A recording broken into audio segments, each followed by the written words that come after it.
Welcome everybody. Welcome into the Ravencourt EU League. My name is Bahamut. On the left-hand side, we're going to be looking at Team Madara. On the right, it's going to be Team Banana, and we're going to be getting ourselves into Dragonshire for map number 1. But if you're wondering how we got here, Team Madara did, Team Banana did win the coin flip. They opted in for first pick priority, giving Madara the map ban priority and map pick priority.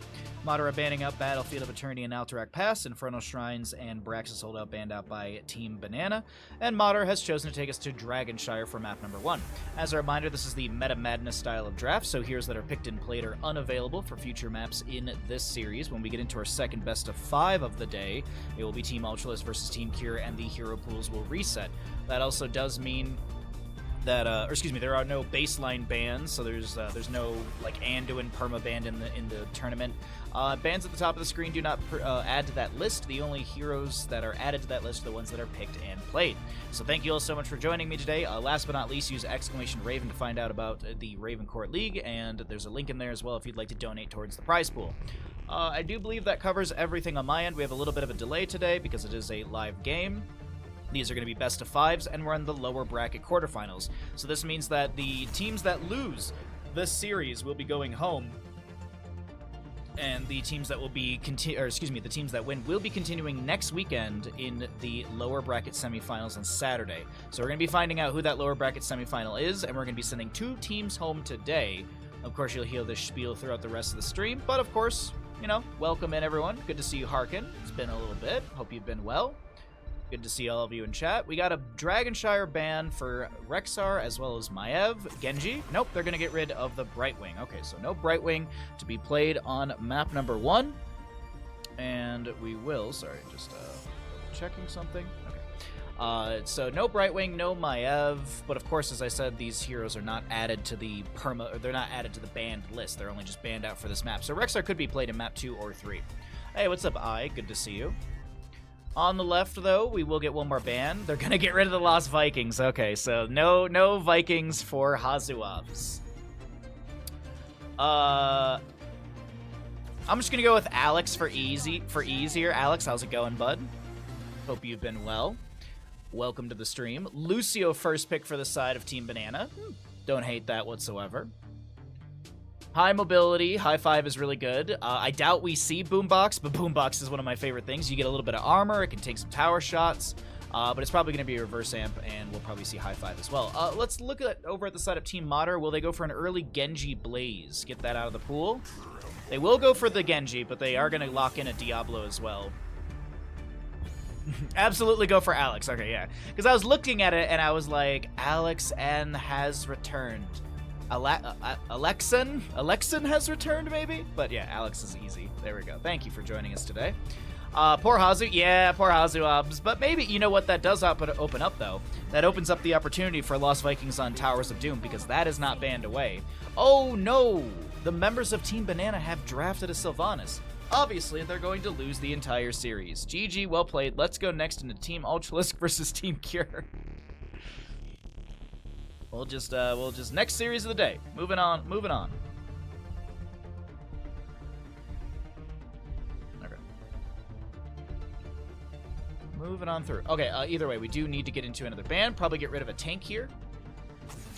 Get rid of the Joanna. No blinds into the Genji. What's up, Dark Duke? Good to see you. I realize my shirt today is chroma keying a little bit, so I'll be a little fuzzy today on the camera, but that's alright. So Joanna to be banned away. This is probably a good ban. Maybe something into like an Anduin. Maybe something like a Rhaegar. Yeah, Anduin ban. Whoa, really? No Anduin ban? Wow. Okay, they get rid of the Hogger for the solo lane. I'd love to see an Anduin grab for the side of Team Madara. You have the Light Bomb plus Shadow Charge, Light Bomb plus Genji stuff, so that's the real combo, is the Anduin Genji. But Diablo can still utilize the Light Bomb as an initiation with that Shadow Charge if Genji maybe, I don't know, he's dead or something. But as I said, I'd like to see an Anduin here and pick up some extra damage, and then maybe they could flex on their solo lane. No, they're gonna flex on some more damage. Okay. They'll grab the Leorc for the solo lane, and I guess that makes sense. They know they're going up against a solo lane Blaze. Typically, Blaze is played in the solo. He could be used as a main tank, but this will probably be something like a Muradin. Garrosh is up and available if they want to go into a Garrosh into Diablo, and Garrosh into Diablo is not that bad, as well as the Genji. You get that AoE lockdown with Warlord's Challenge. Heck, you could go Decimate if you really wanted. No one likes Hogger. I think it's quite the opposite, Alex. I think everyone loves Hogger, and that's why they're going to ban it. No, I see what you mean, though, absolutely. A Thrall for the solo? No, he's not going to be in the solo. He's probably going to be in the 4-man. So probably you'll get some rotations out from Thrall into the solo lane to help out, try and kill Leoric. But of course, Genji will probably be doing the same thing with his high mobility. Last pick, though, here with the Diablo, I was going to say, you want some burst damage. I feel like you need something to really kind of punch into the enemy team's health bars, and this Chromie is absolutely what's going to be doing that. I think it's a solid draft from both sides. As a reminder, this is Meta Madness style of draft, so heroes that are picked and played are unavailable for future maps, and that means that these 10 heroes will be unavailable for the rest of this best of 5, so this will be the only map we can see Chromie in. Either way, let's go ahead and swap ourselves into the casting screen. I will get us a prediction wrote up, and we will get into Dragonshire map number 1.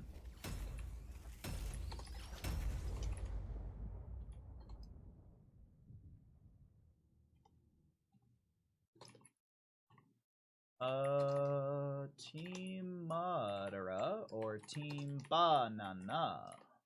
There we go. 2 minutes on that bad boy. We'll start that up once we actually load on in, because there is a delay on stream, so I'm going to try and delay out things a little bit on my end, so that way you can see maybe the first engagement, get an idea of what the level 1 talents are going to be, all that good stuff. Okay.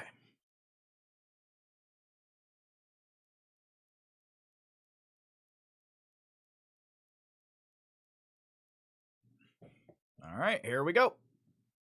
Uh-oh, Madara. No, I'm just kidding.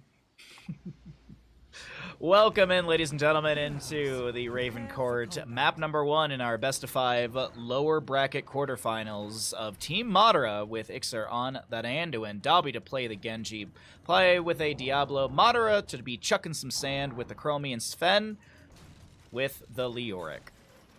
To the right side of the map, we're looking at Team BananaH. Madara already getting the vision onto the few enemies.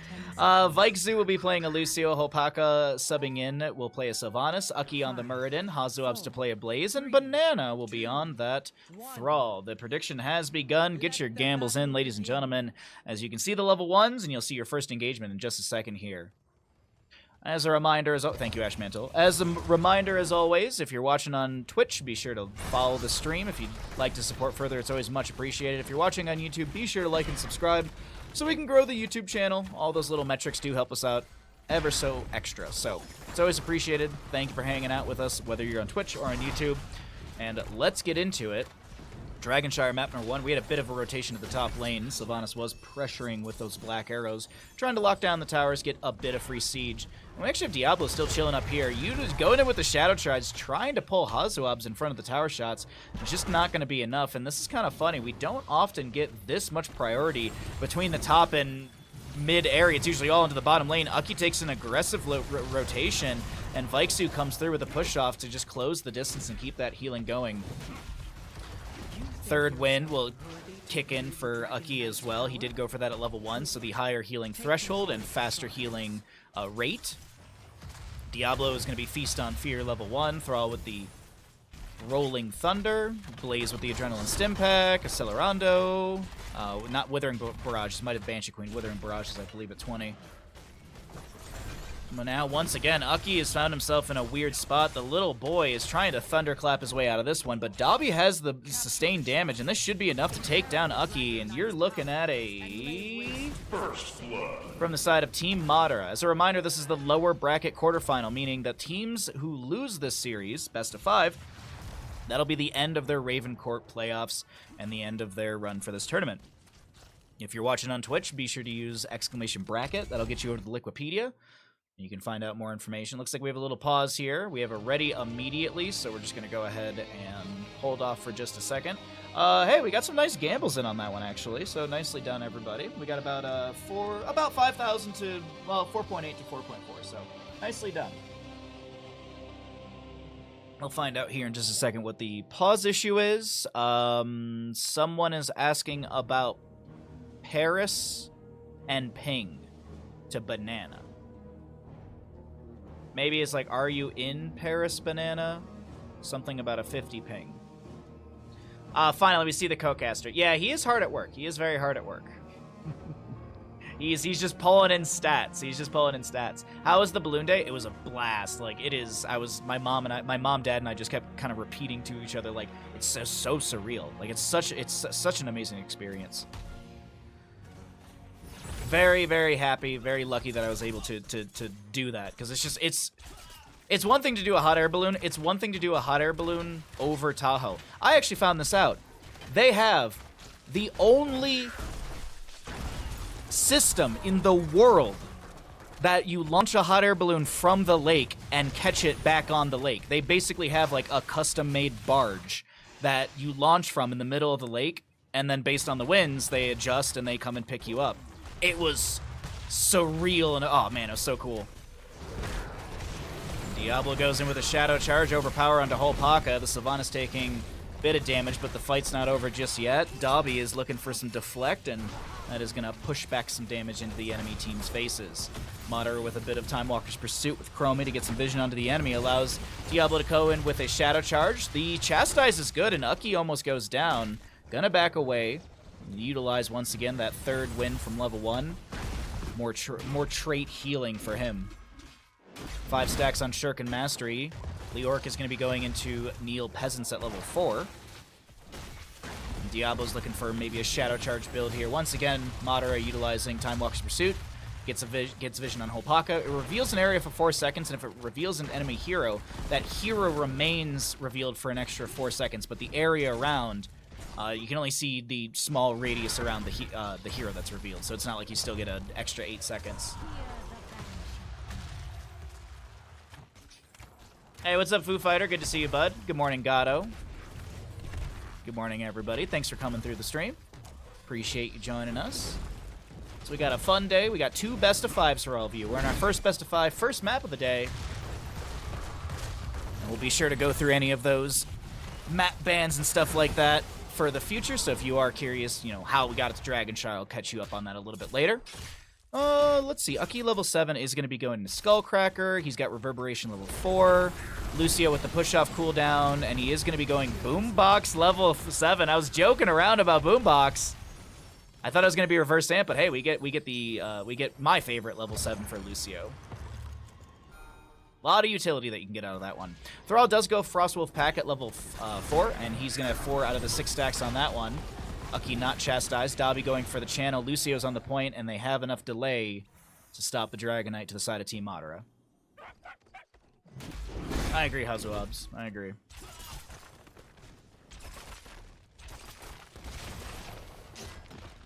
Oh, we'll actually see Festering Wounds for Sylvanas at level 7. The most common in this tournament has been a lot of, what's the word, Remorseless. Remorseless level 13 has been extremely popular. Akira's always really played that talent. That's always been his style. But we've been seeing that pop up a lot more. I don't know if maybe inspired by Cure or just more Sylvanas play.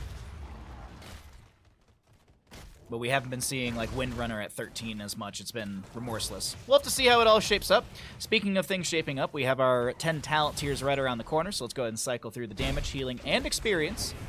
Get an idea of what those look like while the 10s pop up at the top of your screen. Sven, a little short distance Wraithwalker, kind of the self-cleanse so he doesn't take the Stormbolt stun. It does look like, though, this should be enough sustained damage into Sven. He does land the Drain Hope into Uki, and that sustains him enough to not get picked off. And I think the big thing is just trying to trade here. Meanwhile, in bottom lane, this is what I'm talking about, trading at least. Madara and Ixer will be doing their best to kind of clear things out or open things up in bottom lane, but you're trading a fort front gate for an entire top lane fort. That's your solo lane safety gone. And by solo lane safety, I mean you don't have that well for tap. You don't really have a place to back off to. Genji, Light Bomb, Thrall's the target. That's an Apocalypse to follow up.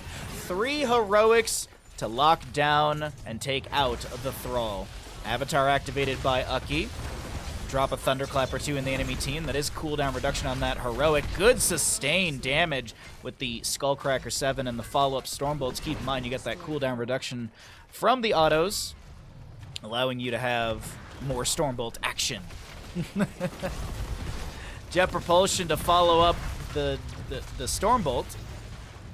And it seems like with Sylvanas stealing more minions, this is going to be bottom lane shoved in a little bit. We still haven't had a first Dragonite of the game.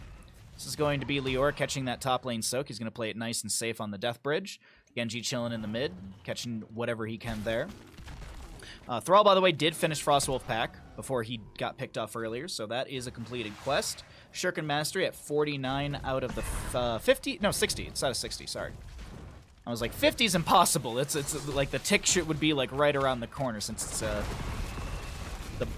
the bar kind of goes up as you get each individual stack ever so slightly. X-Strike from Genji. Dobby trying to get back over by the fort front gate, and looks like the Anduin's got enough healing to keep everyone fine. Azuabs and the Siege Giants in the bottom lane, though, have opened up that fort front gate, and the rest of Team Banana have rotated in on this. They want to confirm the fort, but the artillery from Madara might just be a little too much.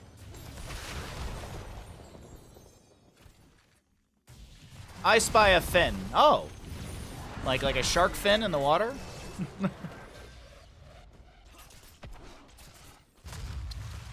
A Finnish Lucio. I was trying to think of something clever. I got nothing. But yeah, we got a Vaiksu Lucio. Sylvanas with their black arrows activated, working on the camp on the right-hand side of our screen. Still no Dragonite to either team. Hazuabs cancels out the top shrine. Meanwhile, Madara is working on the camp in the bottom lane, or for the bottom lane. And Dobby just jumps over the wall with the cybernetic agility. Still 3 more Shurikens to go for him. We've got Diablo's level 13 with the devastating charge. He's actually Malevolence level 7. Blaze activates his Pyromania. Sven is now in a dishonorable 1v3. No respect for the 1v1. The rudeness. But either way, that is still going to be some experience chucked over to the side of Team Banana. They have their own 13 Talontiers. We'll actually have a Spirit Shield for the Thrall. At level 13, every 45 seconds, gain 50 spell armor against the next enemy ability and subsequent abilities for 4 seconds. Frostwolf Resilience, that's the trait, reduces the cooldown of this by 10 seconds. And can be toggled to allow, so you can it's toggleable. So there's this is what the Frostwolf Resilience right here is that trait. But the activation with the Light Bomb, stun chain onto Ucky. There was a time stop onto a few on the left-hand side, I do believe. And it's just going to be Madara and Ixer to fall as well. It's a double kill to the side of Team Banana. And now Diablo's running the wrong way. He's going to try and line up for maybe a stack on his level 13.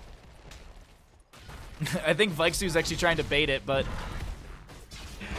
Oh, poor Diablo. You also have the heavy casters from Lucio, so you have another form of CC. I have to say, the layered stuns from the side of Team Banana in this draft are absolutely beautiful. On top of that, you have the Frostwolf from Thrall, so it's just some sort of CC. You have a root from that one. Banana, oh my god!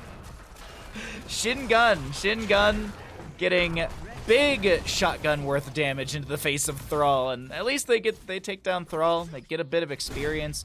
Can Sven delay out this objective channel? No, no.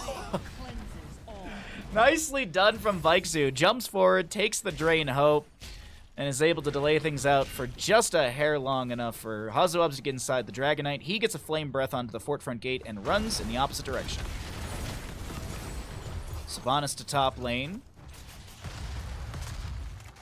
So he's just going to push things up. 16 talents here, almost here for both sides. We already have Chromie 16 because of her trait. Getting talents 2 levels early. The Leap of Faith for Anduin, so he's got the double charge on Leap of Faith. More shadow charging for Diablo, as he does pick up the Domination. 16. Juggernaut plating. We will see the Alpha Wolf. It's going to be up the frequency for Lucio as a kick goes out onto Diablo.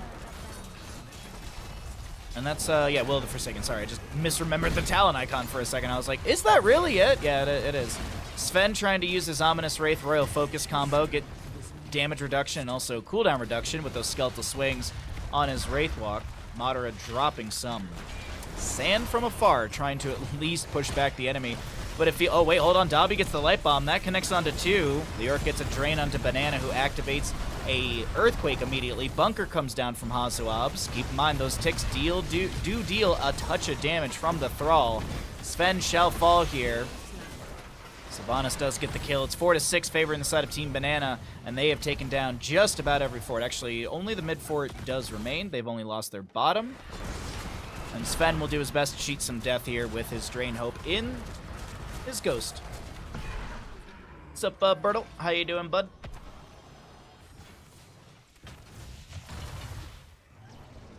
Siege Giants for the bottom lane. Thrall's gonna Hearth out, get full everything, regroup with some allies. And Leoric, he'll be able to respawn in just a second.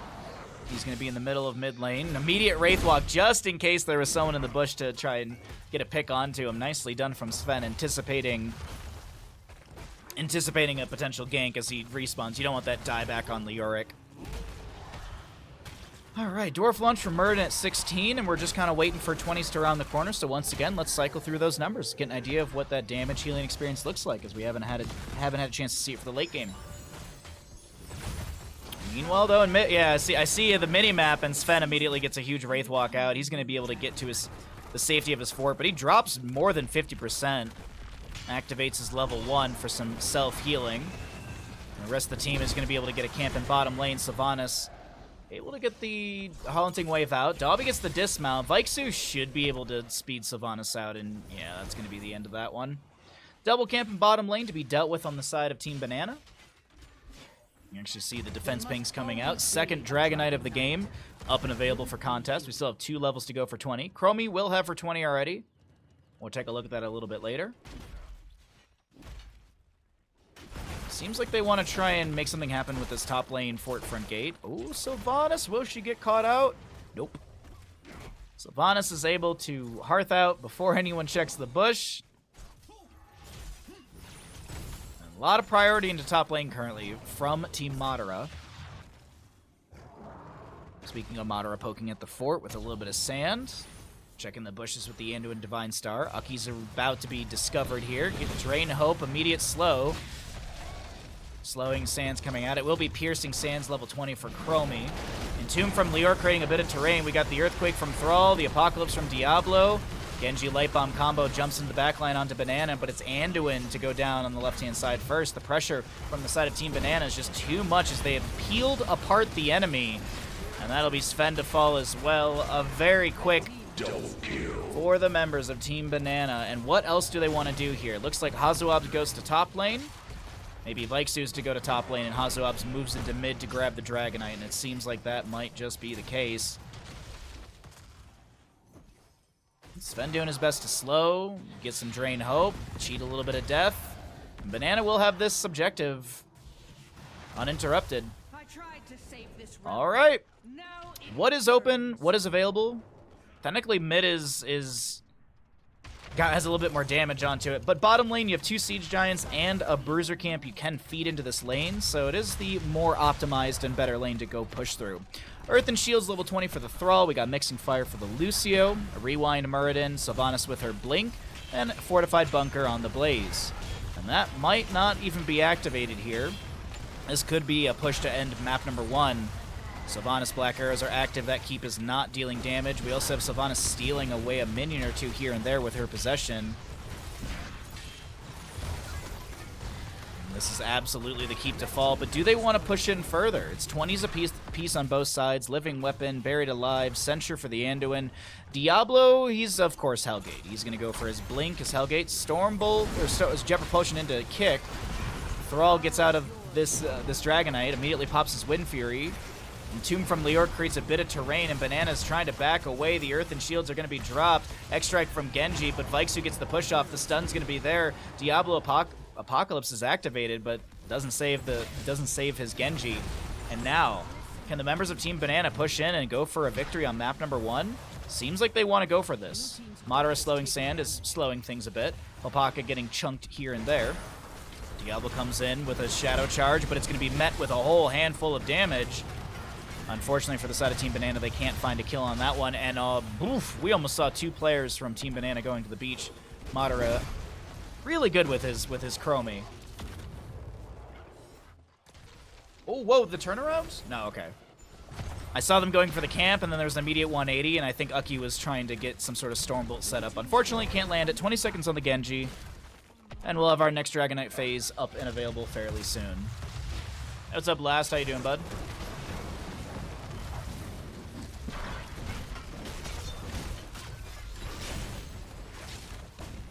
Camp invade from Team Banana. That's a jet propulsion in onto Diablo, the light bomb on Leoric, and it's just to try and create some sort of space. Entomb from Leoric, everybody from the bunkers inside the Entomb, but it's Sven who's still the one in trouble. The camp goes over to the side of Team Banana. They get the kill on Leoric, and they're gonna push up on the Bridge of Death. The one lane you're not supposed to push up on. They push up a little bit. They get some damage on the keep front gate and immediately start to rush out of here because Madara's control, but that Chromie is going to be a little too much to deal with. It's 10-4 in kills, favoring the members of Team Banana. And Catapulted bottom lane is dealing 616 damage currently into structures. Blue team's core is under attack. Strong catapults firing through. Diablo sets up a kill onto Thrall, and he will achieve it. Nicely done with that Hellgate. Only one... Actually, not even a heroic, only one major ability needed there, and it is a, what, 90? It's both the Storm, 70. Oh, no, they made it 100, sorry, yeah. 100-second cooldown for Diablo, so... Yeah, I'd say that's worth it. Get the kill onto Thrall, you get a little bit of control on the map right now, able to push out things in the bottom lane, regain control of the Sunshrine on the top lane by Sven.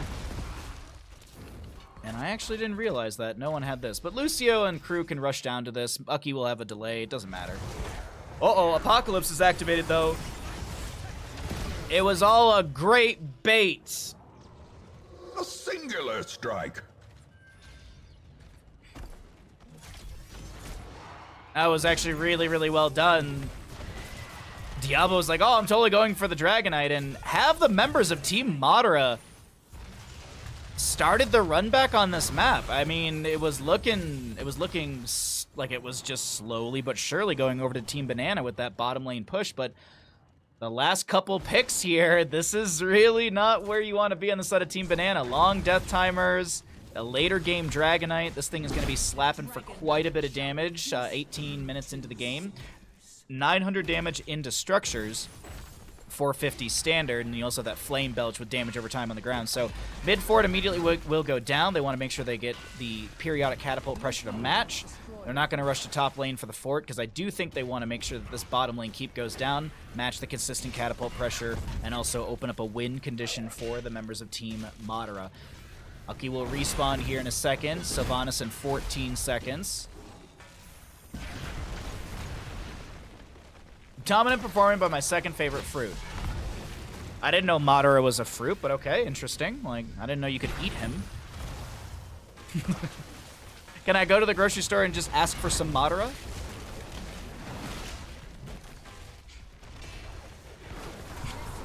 Sorry. Anyways, bottom lane keep will go down. We've got some pressure being applied to Sven from Hopaka, Ucky, and the Wraithwalk from Leoric will allow him to back away. No, Ucky is going to be able to land a Stormbolt. Diablo comes in with a Shadow Charge, the Entomb from Leoric as well. It's kind of all over the place. It's a bit haphazard in this fight. Feels like a lot of heroics are being thrown out, just trying to achieve something, and it's all disengaged from the side of Team Madara.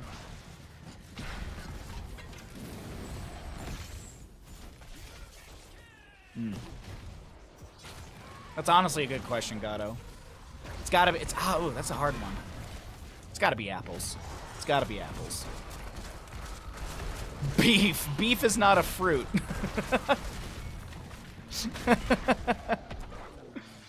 We have very different depictions of fruit then.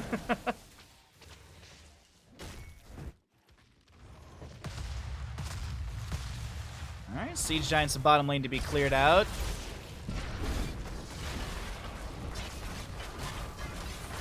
Well, Hazelwebs throws out some oil slicks. He's going to try and zone back the enemy. A little ignite onto that as well. But no. But no. Nothing to be achieved just yet. Uh-oh. Sven in top lane. He's fine. He's going to drop a little bit low. Sylvanas has Black Arrows activated. And they'll confirm the keep front gate. Big wave up here, but it's going to be cleared out before it gets much, if any, damage onto the keep itself. Next objective should be announced fairly soon. Oh, strawberries are a good one, too. That's a good point. That's true. I mean, I can't have them, but raspberries. Oh, love raspberries, but it makes my stomach hurt. Pineapple? Pineapple's not bad. Pineapple's not bad.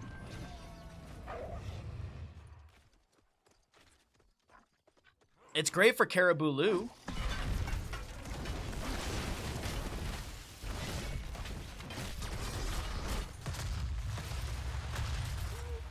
Well, honestly, I was not expecting this much back and forth in map number 1. Nicely done so far between both teams. Remind this kingdom. It's 7-11. Oh, look at that. Let's get some Slurpees. It's 7-11 in our kills. We're 22 minutes in. Go ahead and show you some of the damage numbers if you are curious while we have our 4th Dragonite phase of the game. We've had 2 to the side of Team Banana. Team Madara got the last one, but now, can they create... No, they can't create the same sort of pickoffs they were getting before, though. Granted, there is a nice Entomb onto the Thrall. We have a Bunker from Blaze activated as Dobby's going for a kill. Hellgate over the wall. Diablo finishes out his devastating charge. X-Strike, Apocalypse, so much applied to Thrall. But the Earthen Shields are keeping this Thrall alive. It's Ucky. Oh, no, not Ucky, sorry. It's going to be Madara who gets a little leap of faith, goes for the full timeout, and oh, that's a rough moment right there. Hazwab's actually jet propulsions away because I do think they should go bottom lane and try and end here. It's 2 kills. Oh, they want Dragonite to end? Uh-oh. Blaze steps away for a second. Genji gets a full reset on Living Weapon, activates it a second time. Sylvanas the one to fall. Leoric is cheating death. He's already at 22 seconds of death timer. Diablo had full soul, so he will be back. You can see the soul stone on the map. You can also see that he's back on top of your screen. 25 souls still in his hands from the post level 10, but Hazuabs did sneak down to the bottom lane. This is going to be the 4th Dragonite over to the side of Team Banana, and this is going to be a Dragonite dealing over 1,000 damage into structures, 1,152. They move into bottom lane, and this is going to be a hard defense, but we'll see if they're able to do something with this on the side of Team Madara. Hey Stark, good morning. Hope you're well.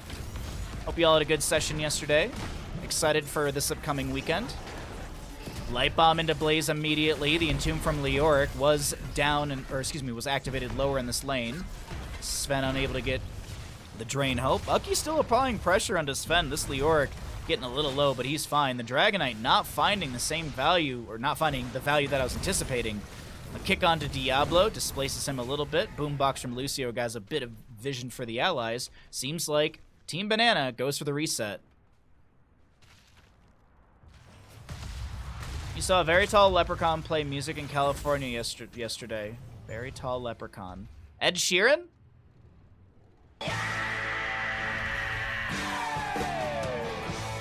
You have your review on In-N-Out? What's your review on In-N-Out?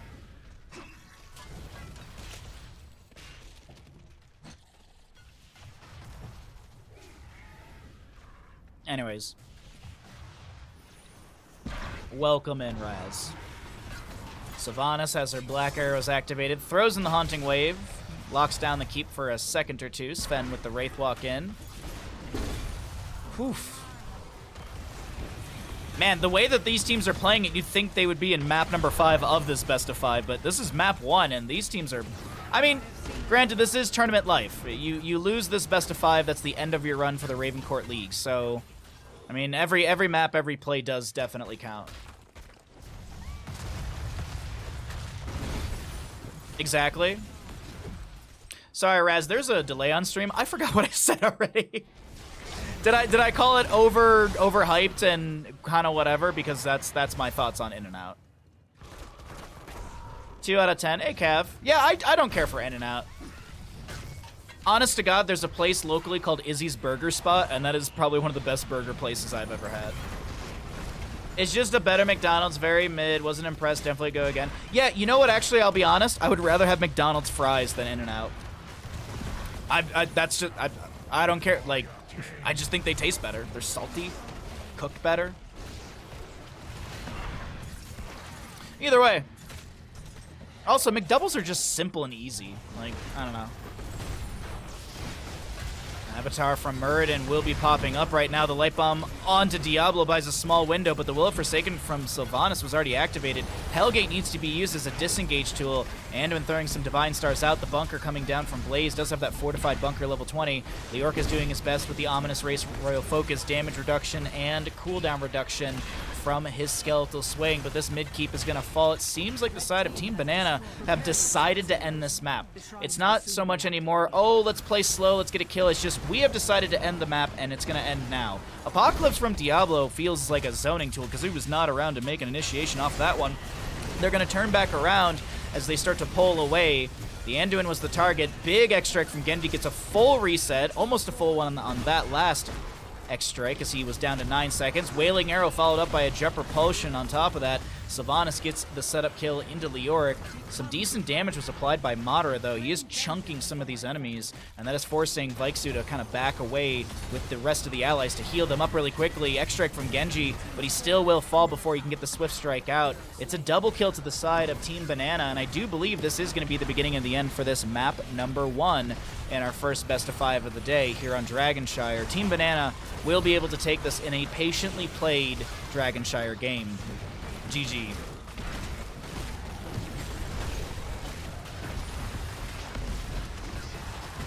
Well played. Oh no!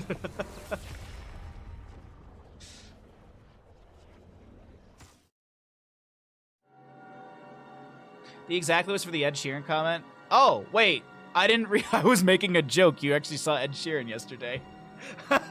I tried to think of any sort of musician that was a ginger, and he's the only one that popped into my head. Crazy long game. Yeah, it was a pretty long Dragonshire map number 1.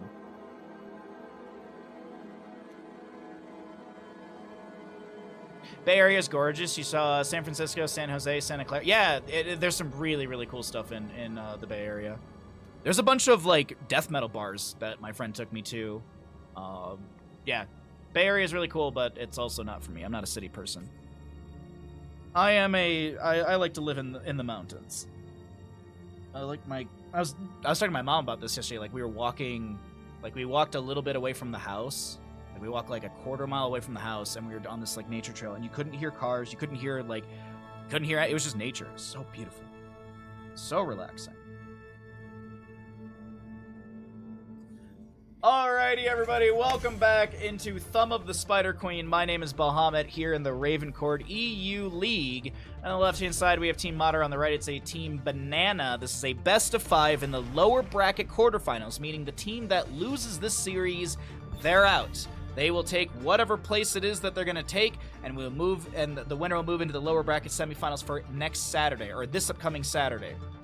Later today, after this best of 5, after this best of 5, we'll be seeing Team Ultralisk versus Team Kier. So we have 2 best of 5s today. We're in the first one of the day. As a reminder, this is Meta Madness style of draft, so heroes that are picked and played are unavailable. So the Muradin, the Blaze, the Genji, the Sylvanas, all of these are unavailable for map number 2. Of course, the bands at the top of the screen do not add to that list, so we could see the Rexar, we could see some Vikings, albeit I doubt we see Vikings on Tomb of the Spider Queen. I feel like Hazuabs might try and save that for a Towers of Doom game. Keep in mind, there's also Sven on the side of Team Madara, who does play a Vikings as well. Another ban onto Rexar, alright, so no availability onto him for the bottom lane. He actually has some cool mechanics on this map, or a technique. You can actually go, instead of going for the Bird of Prey at level 1 or the Swoop or whatever, you go for Flare. Flare has a 100% uptime.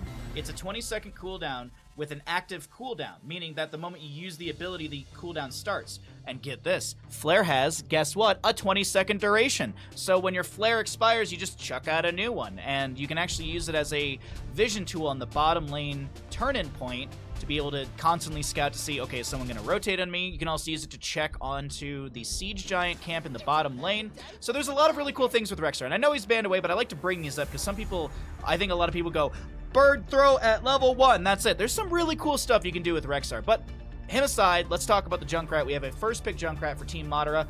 Junkrat, fantastic for Tomb of the Spider Queen. You can leave steel traps in the top and I guess you'd say, so there's the upper turn-in location. You can leave steel traps in the bushes on the upper and lower side of that turn-in, and you can steel trap and concussion mine, so you can get vision. But we are going to have Hanzo and Nubrak, which I do like this 1-2 punch together from Team Banana.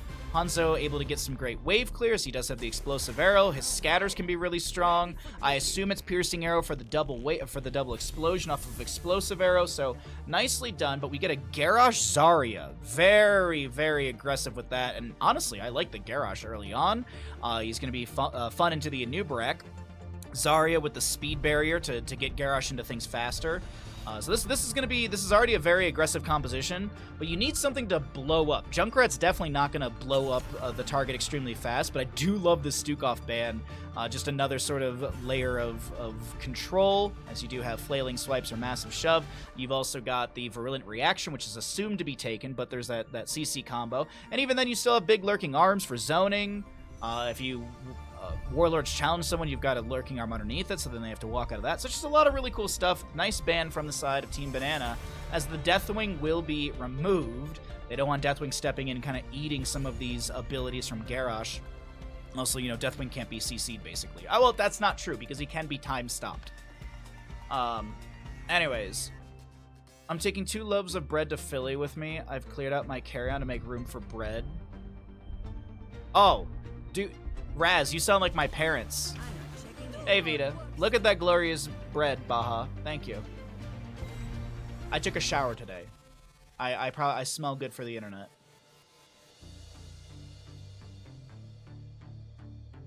Lando Lakes, yeah, Lando Lakes is good for, in my opinion, Lando Lakes is really good for, like, baking and stuff. But, I mean, Kerrygold and everything is even better. But, I mean, if you have it in your fridge, that's what I would use. Like, that's what I plan to use for my leftover butter, because that's what my mom likes. Ana Urel, sorry, I missed that on the right-hand side. It is a Dahaka for the solo, and then a Deckard Kane. So it is Hyper Carry Junkrat.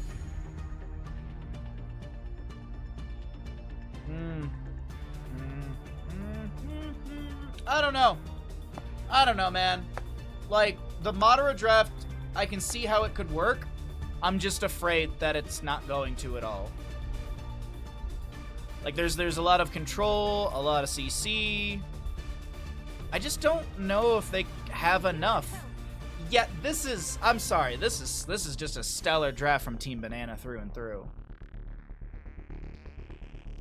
You expect to cry when you bite into a pastry or a cake? I get that way with good coney dogs in Michigan. I know we already talked about coney dogs a couple days ago, but man, like a good coney dog, it's just like, oh, it's just something so good about it. Or like pizza. But that's just in general. Like, I cry every time I eat pizza. It's just so good. All right, which team wins Tomb of the Spider Queen? All right, we'll start the gamble. You know the dealio. I'll start the gamble a little bit into the game. That way the delay doesn't mess you guys up too much.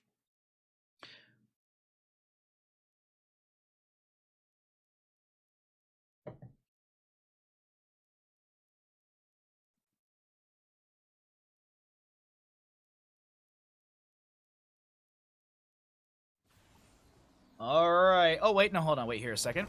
Welcome in, ladies and gentlemen, on the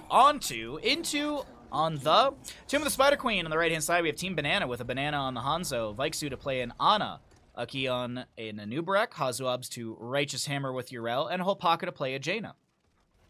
To the west side of the map, we have Team Madara. We're looking at a Dabi on Deckard. Okay, Exer will play the Zarya, play on a Garrosh, Madara on the Hypercarry Junkrat. Excuse me, and Sven with our Dino Boy Dahaka. The level 1s are showing at the bottom of your screen. The gamble has begun. Thank you, Ash Mantle, as always. Let's get into it. Bacon-wrapped hot dog with peppers, onions, and spicy mustard after the Tall Leprechaun show last night, and it was totally worth the $10. Honestly, that sounds like it's worth $10. That sounds like it's worth $10. That sounds very good. I made bacon wrap hot dogs once. That is very, very good. If you've never tried that, that is a fun cooking adventure. Pork and more pork. Toss into drag, displacement from the concussion mine, and Ucky is still A-okay. We also will be seeing the Carapace build. Not Carapace. Yeah, Carapace build. Hardened Carapace build for Anubarak. So Nerubian armor at level 1. I'm assuming it's going to be Shed Exoskeleton level 4, and then you get the Chitinous plating at 7. Or the Shitness plating, as I like to say.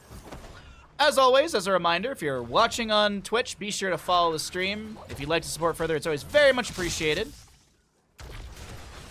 If you're watching over on YouTube, be sure to like and subscribe the video, because if we can get to 1,000 subs on YouTube, we can monetize the channel, and that means more money for Bandit. And who doesn't love Bandit?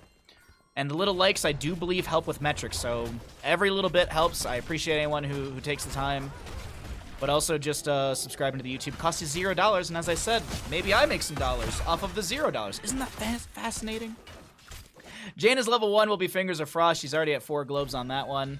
Rapidly finishing that out. Actually, she's already at 5, so she's a quarter of the way through on that. We have the Titanic Might at level 1. That's not right. It's the Unrivaled Strength at level 1 for Garrosh. Titanic Might is later on, Chris. It's the 20 talent. So far, it's looking like a W build for the Dahaka as well. Hold up. That's a concussion mine. Banana gets the natural agility, and he is fine. Not peeled away, but Enduring Swarm for Dahaka at level 1. Dark Swarm duration is increased by 0.5 seconds, and it generates 50 spell armor while active. I wonder if we'll see the Hero Stalker at level 4, which is exactly the case because it synergizes with the level 7 as well for the cooldown reduction. So you have a longer duration. Hold up, that's a toss. Hazuab's displaced, gets the Avenging Wrath forward, has the Dauntless level 1, that's physical armor. And that's the end of the engagement. Decker Kane throwing some shapes down on the ground. He will go into posters of shielding at 4. But if you're increasing the duration of your Dark Swarm, you're getting essence off of hitting enemy heroes with Dark Swarm. The Symbiosis 7 is pretty imperative. Holpaka will go down. 11 gems to fall. Uki picks up 5, 10. He misses 1, but that's okay. You got the vast majority of those gems off the ground. You do lose the first kill. Or at least, I mean, first blood will go over to the side of Team Madara. And the Zarya, by the way, her level 1 maximum charge is over 50%. Nubrak is going to get scouted up by Garrosh. She's just sleep dart into a burrow. We do have the debilitating dart. I can never say that right, but today I nailed it. Fire dart, which slows the movement speed and reduces the damage dealt by the first enemy hero hit. By 50% for 4 seconds. If no heroes are hit, reduce the cooldown by 8 seconds. Actually, there we go. You can see. Activatable on that one. Also, we have our little vision tool set up as well on top of all of that. Azuab's just jumping around here. Bit of pressure being applied to Sven. Lands the drag onto Hazuab's. The gate's still there. Hand of Freedom self-cast, and Hazuab's able to rush on out. Well, turn availability exists for both sides. We'll see who's going to be able to get this. Oh, whoa. I just realized the gamble is 2,500 to 7,000 something. So nicely done, chat. Drag onto Hanzo. Banana. He's able to get the agility or the natural agility out, and with just under 200 HP, he's fine. Chitinous plating level 13, level 7 for a Nubrak. The reason I bring this up is while Hardened Carapace is active, taking damage from enemy abilities reduces its cooldown by 1 second up to 3 seconds. And then you also have the level 1, which is more spell armor, so you're at 65. And then you have the Shed Exoskeleton, which basically gives you mount speed for 3 seconds. So, W build a Nubrak can be very fun. Jaina, Hopaka tossed out of position. The concussion mine saves! Oh, the particle grenade's not enough! And it's the Garrosh to fall. Hopaka's fine. They are going to be able to throw out some extra damage here and there. Just under 2,000 on the baseline. And unfortunately, Hanzo is going to be traded in this moment. I don't think Uki can step in and get those gems this time. Meanwhile, though, Dahaka. Is there a blizzard? There's a nice burst from Hopaka. Sven pops his essence. It is the Oppressor, isn't it? Yeah. Basic attacks and Bloodthirst against enemy heroes reduce the target's spell power. So it's nice up against the Jaina. Drag. Whoa! What a drag that is from Sven. Max range. Burrows into the ground. No Lurker Strain level 4, but of course, it's Garrosh who's rushed down here. Dalby to come down as well. And the Red Web Weavers will descend to the side of Team Banana. It's a Emerald, by the way, for Decker Kane at level 7. He's going for healing reduction. No enemy hero damage reduction. No cooldown reduction on the Scrollless Ceiling, or, as I mentioned, enemy hero damage. Hanzo finishes out Simple Geometry of 550. Nicely done. And the 10 Talentiers are almost here, so you know the dealio, chat. We cycle through those numbers, and let's take a look and see what happens here with our first objective phase. Decker Kane with a bit of shapes to be thrown out. That was a Sapphire on his cube as well. You saw the extra slow.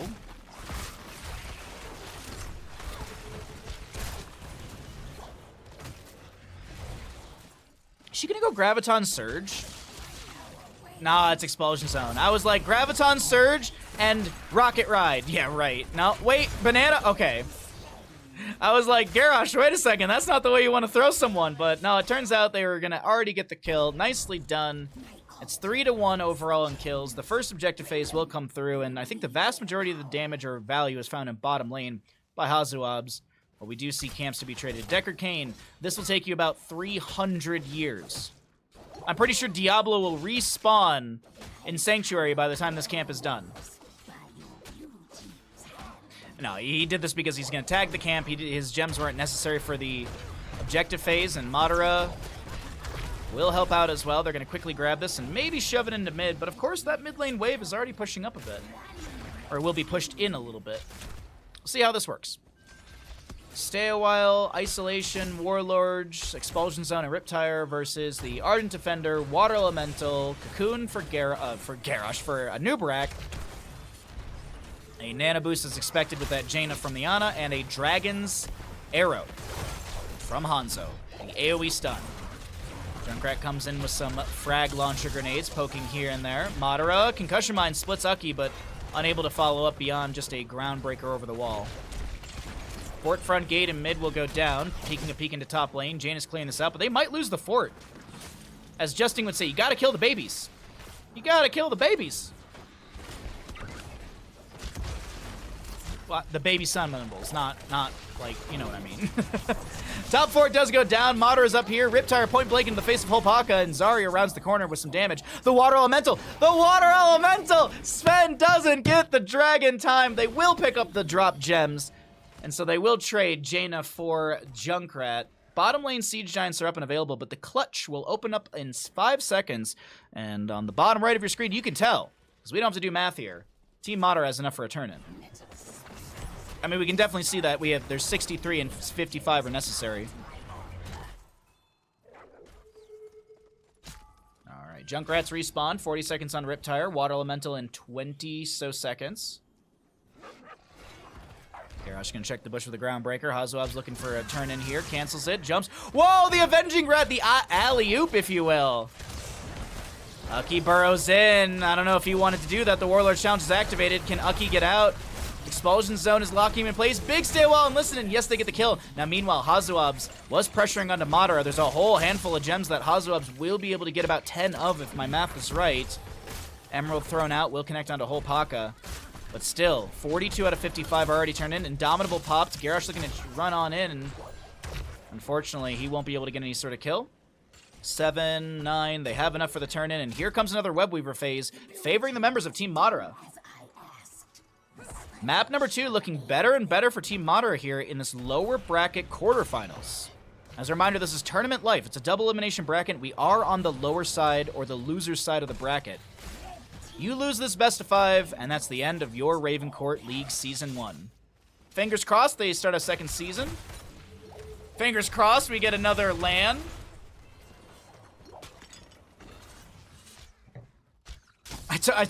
I told Kevin, I was like, if you do another LAN and you need a caster, I will 100% pay for my own flight.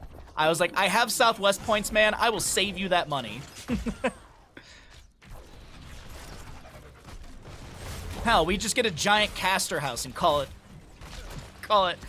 easy. Call it done. And then we can go to Disney World. That would be kind of cool, though, to go to Disney World. Well, either way.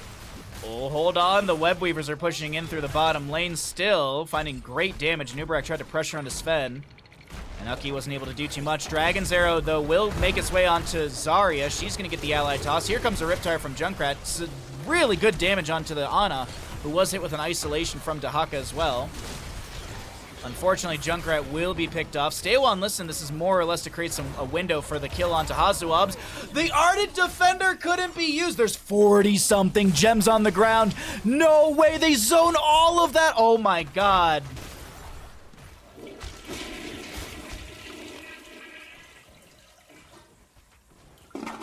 That's so many gems lost. Oh, it's so frustrating. Oh, that is just a rough go. We're checking visions really quickly between these two teams. All right, looks like there's no invade onto the boss. They get this for free. Oof.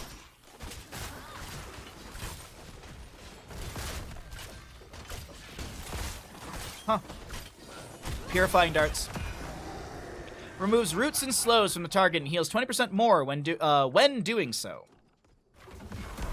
Isn't that like an English faux pas? Like you can't end a sentence with so?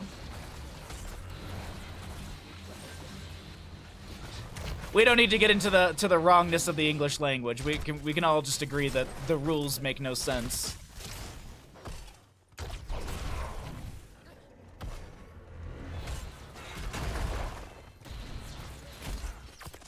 Sleep dart into Zarya. You think so, Lazy Hydra? I don't know, man. Warlord's Challenge is attempted.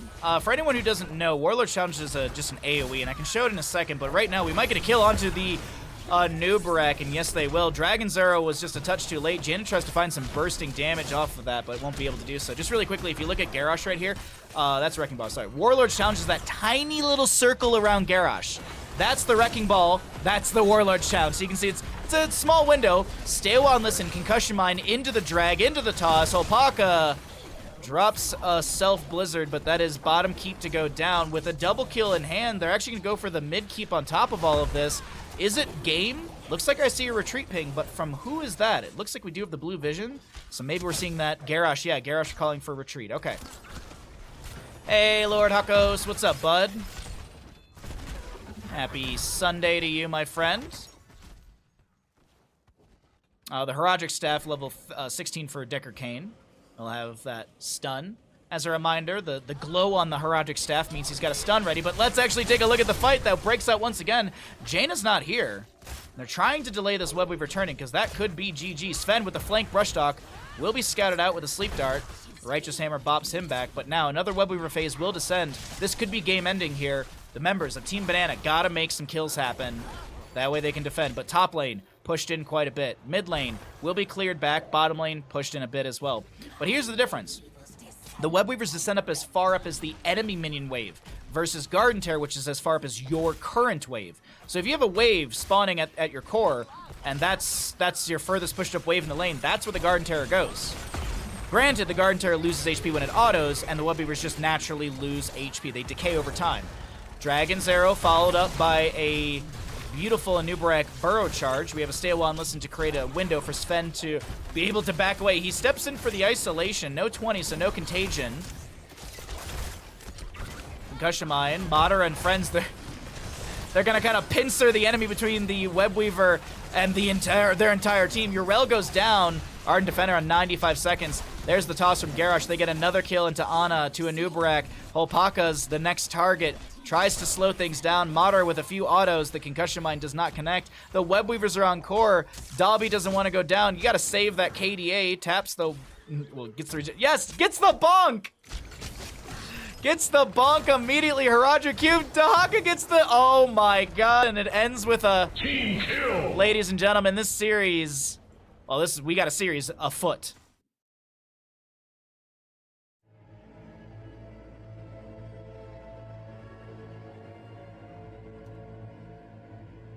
Who are the two people that believed in Team Madara? Y'all about to get paid. It's a 1 to 4.11 payout.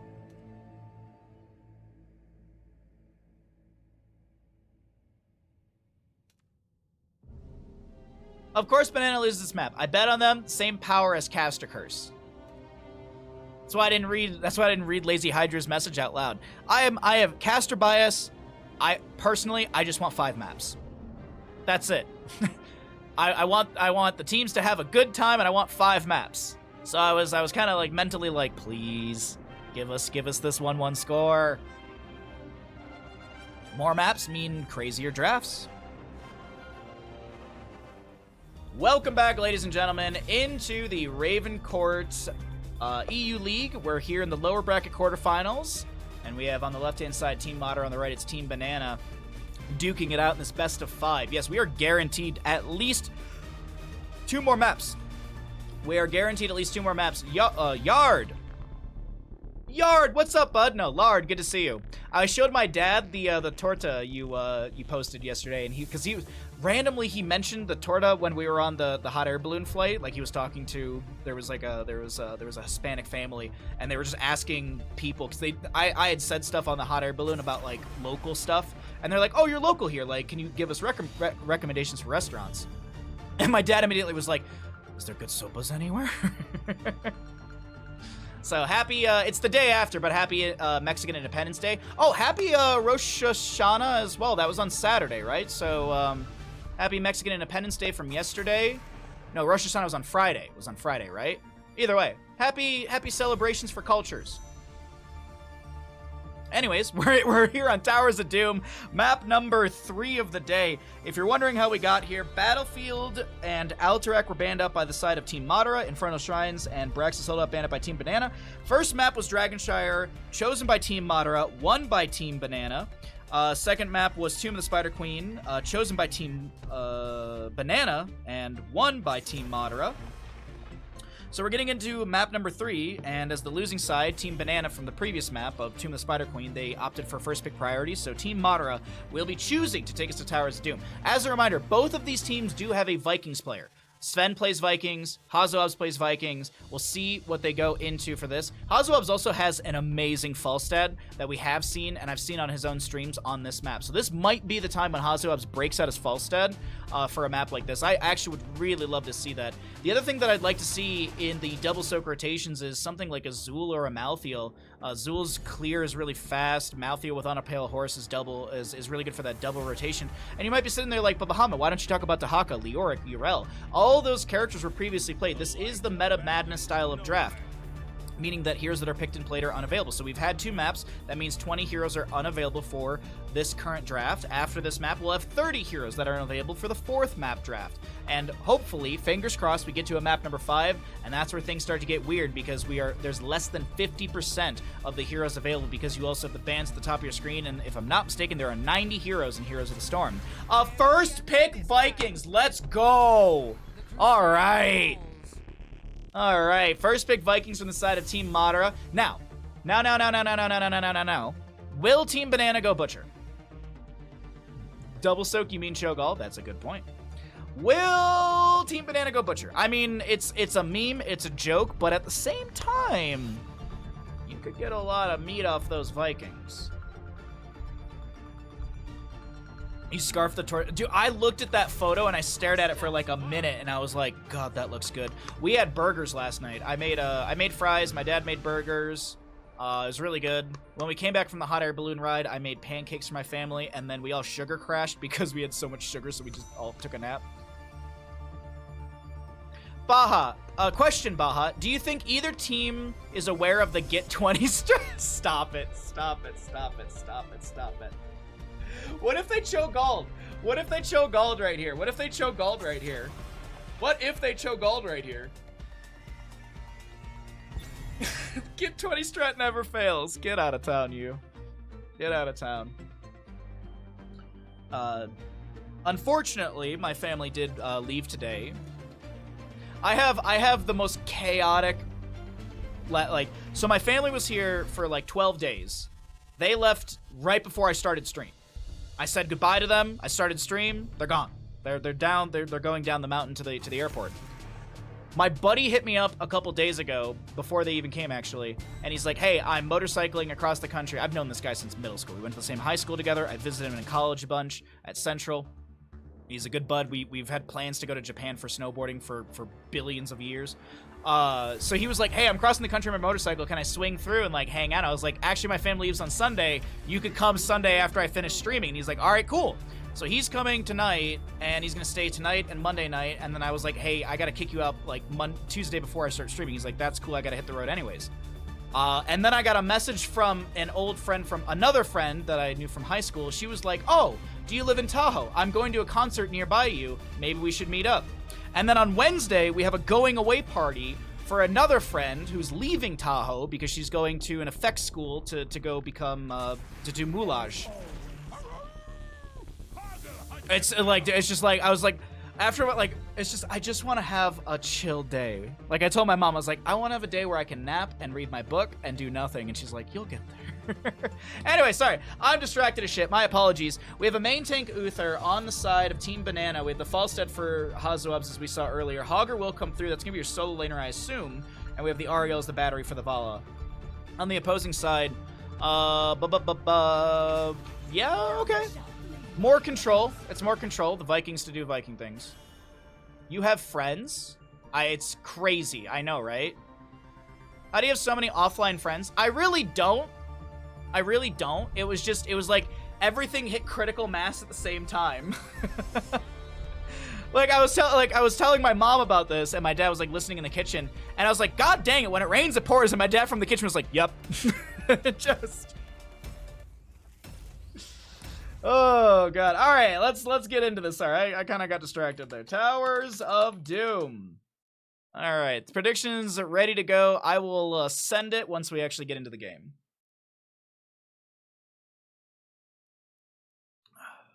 That was a priceless moment as the team was level 7. I know. I remember my response to that was, should we get 10 first? Oh gosh. Alrighty, everybody. Let's get into this. Here we go.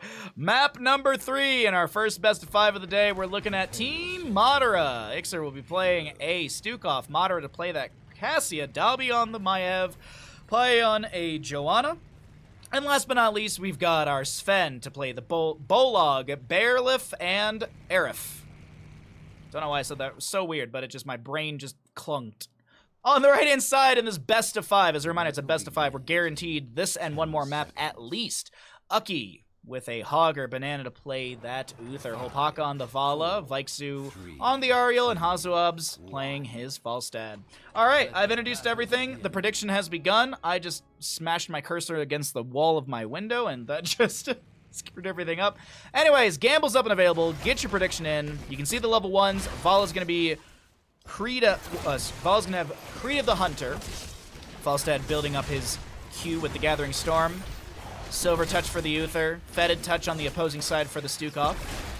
We have an Olaf the Stout level 1. Charge Strikes for the Cassia. Zealous Glare, of course, on the Joanna for the extra blinds. And Dobby on the Maev will have the Nicious Memento. Alrighty, 5,000 on Madara, 1.6 on Banana after that last map. Rumble Bind will pull Banana back. Oh, Madara with the Fen comes in and first blood. Oh, Hopaka tries to vault away. Killing Hopaka early would be nice. You get 5% off that 25 Gambit. Not going to be the case. A couple stacks more for Vala. She gets those off of the Viking. Ucky with a... Uh-oh. Ucky was bouncing around. I think the little boy thought he was okay. But it looks like he's going to be sent to school as Vala will take down Eric. So swift, so brave, so dead. Maybe that's really where Razno went last night. He didn't go see Ed Sheeran. He went and saw Eric perform live with his Lost Viking friends. Anyways, Fetid Touch gets the slow into Banana. Throws a stun right into the face of Dobby. And the invader in the camp will have those 3 sappers rush on into the fort front gate through the bottom lane. One more sapper makes it in. Hey, thank you all for the gambles. I appreciate y'all participating in all that fun.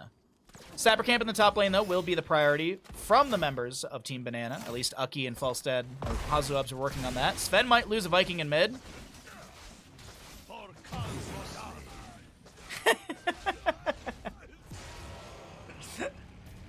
Hazuabs, I believe he used the voice line and the spray right there. Nicely done, Hazu. We'll see what the Aria build looks like over time. She will go into the repeated offense level 4, trying to get the extra range. Well, it has the extra range, but the extra damage on those collisions. Uh-oh. Stukov takes a nice chunk of damage. Falstad has to barrel roll away. Hazuab's fine for now. The Sapper camp maybe being cleared out here before it gets the activated rush, and yes, I do think so. They will clear all this out.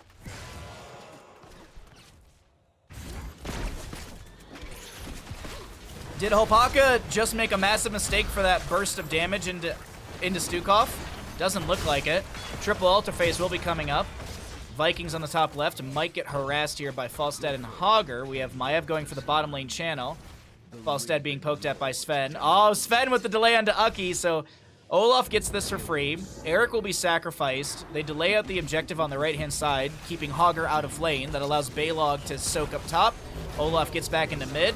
Hogger will get the channel, and that's the end of our first objective phase. 8 shots going into the core of Team Banana, only 4 on the side of Team Madara. The Raven Lord healthier here in this map number 3. Product armor from the Stukov as well. I think it's like what, 5-10 passive? 10 passive, and then you, or while the healing pathogen is active, and then once you detonate the bio kill switch, you increase it to 50. Augur in the top lane. He's gonna just get a couple hits here onto Sven's Viking. Olaf still in mid, soaking up. Actually, really quickly, Viking will fall in top lane. I'm curious, though, how many regeneration globes he's already got. 7 regen globes for the Vikings, and they're going to be having, at least Olaf is going to have a regen of about 14. Uther falls in the bottom lane. Vala picks up her first stack on Krita the Hunter. She's got the 1%. Hazuabs is 3 stacks away from getting himself the bonus damage, because you get the jump at the 30 mark. So at the 30 mark, you jump from 15 to 30%, and then you continue to build it up by 0.5 after that.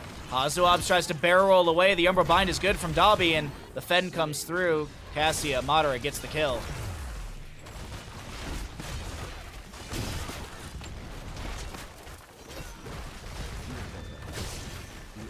Spin bound to your mouse. I have my voice line is bound to my back button on my mouse because it's also the back button on my mouse is my toggle mute for Discord. So whenever I play with friends and I'm muting Discord to maybe talk to Twitch chat or something, I do the voice line. So that's that. I thought that was a fun little trade, and then I forget that from time to time. I'm like, oh yeah, that's the thing. Fetid touch at 10 out of the 15 stacks for Stukov. We have a singular altar in the center of the map. 10 talents here, almost here first to the side of Team Madara. A Condemn pulling Banana back in, but is there enough damage around to get a kill? Banana drops the stun. Falstad gets a kill onto Eric in top lane area. Hogger going for a bounce and doesn't get what they're looking for. Another channel from the side of Team Madara, and 4 more shots into Team Banana's core. But it makes sense without the 10 talent tiers, and also this seems like Uki and Hazuabs were looking to take down this top lane for it. Granted, the rotation in the top lane containment disc will be on to Hogger. There's a 1.5 second silence afterwards. The Blessed Shield immediately into his face. The Umbra Bind to pull him back, and Hogger can't get his spin going quick enough. The Sapper Camp will be grabbed in the bottom lane. Viksu slowed by the Fetid Touch or the weighted pustule. Sven had beautiful body blocking there. It was very minute, but Sven's Olaf was being micro to body block in this little corridor. Nicely done onto the Ariel right there, and this will be bottom lane Sapper Camp fed into the fort. These are still forts as well. We don't have the center teleportation activated. 1, 2, 3 sappers make it in. It's only 6 minutes in, and the center point upgrades or opens up around 12 minutes or so into the game, and that's when the forts become keep values. Hey, Be Crazy, what's up, bud? If I missed anyone in chat, hope you're doing well. Thanks for hanging out. Oh, beautiful cleanse! Nicely done. Divine Shield, cleanse, Gust from Falstad pushes a few enemies into this kind of this slight corner. Hogger looks for the bounce. The Shockwave is canceled out. Shockwave on a 10-second cooldown. I believe Joanna threw a Blessed Shield, and that's actually what interrupted it. Though Vala gets a kill onto a Viking. Double objective phase coming up in the top left, right of the map. We'll see a quick camp over here as well.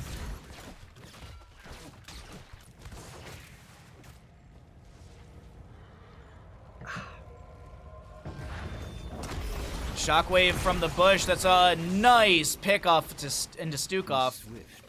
And for the first time in what feels like a while in this map, I know we're only 7 minutes in, but it feels like it's been a little bit.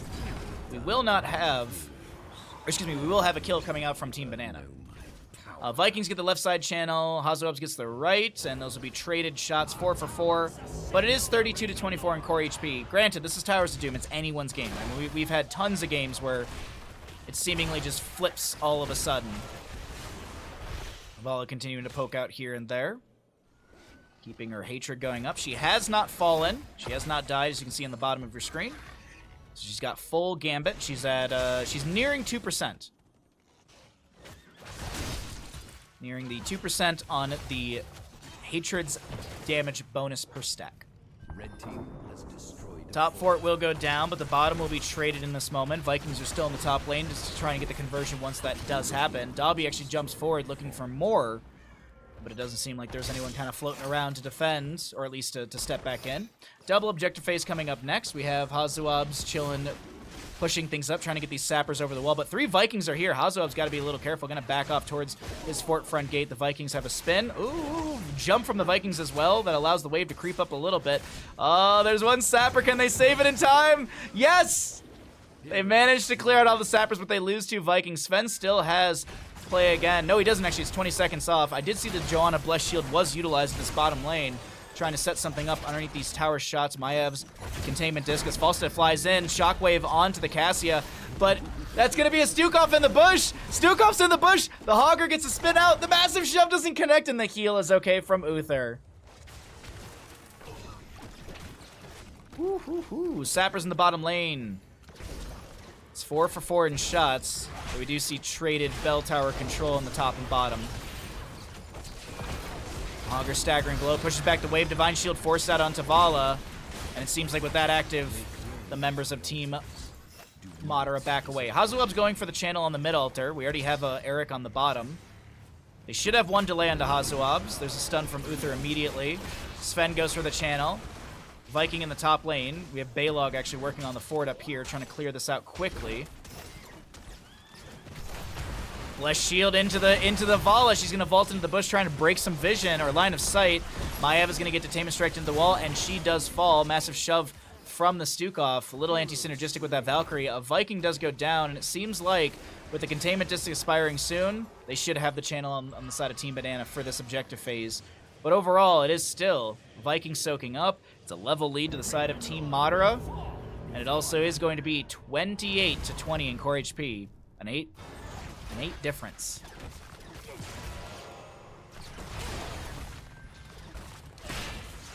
There's the virulent reaction as well for the Stukov. Ucky in the flank position, massively shoved away. Sappers, 1, 2, 3, make it in, and the bottom lane bell tower should get converted. Meanwhile, in top lane, Vikings are trying to allow the Death Zone to do most of the work for them, but they need to get this bell tower back in control. Next objective phase is triple.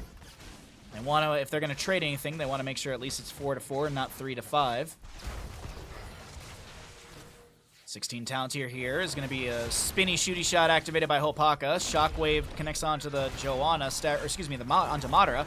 Cassia looks for a Valkyrie pull. She goes fishing, but no subs in the lake. An Umbral Bind pulls Vala back. Another Divine Shield put onto her. Hogger split from the team on the left-hand side by that Containment Disc. And yes, Falstad will get a kill onto a Viking in the top lane. Play again is up and available, and Falstad is trying to shove these sappers through. Looks like he will be able to do so. Play again activated, but is it going to be too late? No! Wow, the Vikings are still here in time, and these sappers should be cleared out. Meanwhile, back into the bottom lane, poke onto the fort. We see a retreat ping coming out. 1 Viking will fall. 2 sappers are still available. Sven is trying to take these down. Oh, they get... Okay, so maybe 1 goes over the wall. They're fine with 1 over the wall. They're fine with 1 shot over the wall. 27-20 in core HP. Triple altar phase coming up. They still haven't converted the top lane bell tower back in their favor, and this could be a huge round for Team Banana. This could be a massive damage round for Team Banana. Fortify this position.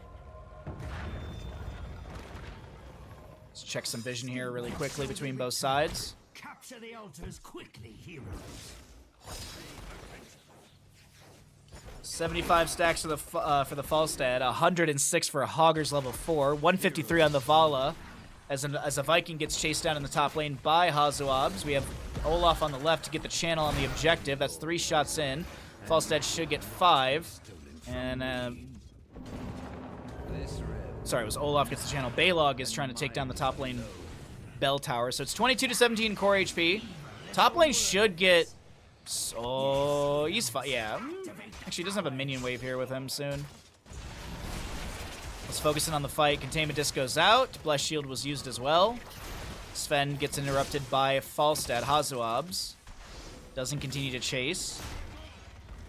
And Balog still in top lane, doing his best to try and take out the wave and the objective. Eric about to respawn in 4 seconds.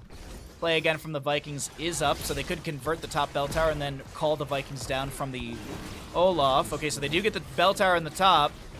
Do they pull all Vikings down here with a play again? It looks like Eric's going to be microed down here.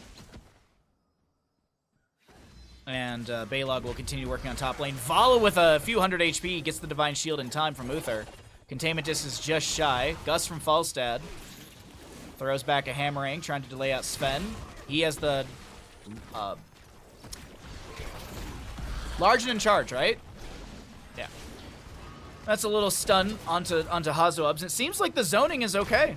Seems like the zoning's going to work out. And in total, it'll be 7-5 in shots traded. Valkyrie. Banana still tied up against the wall on that one. Shockwave followed up, but the Maiev... She gets the vault of the Wardens just in time, and that Shockwave does nothing. Hopaka getting pulled around. They can... Oh, they don't get the kill into Hopaka. Man, the tools to save this Vala have been in place perfectly every single time. Crystal Aegis and Divine Shields. Nicely done. Vikings, though, are still doing Viking things across the map.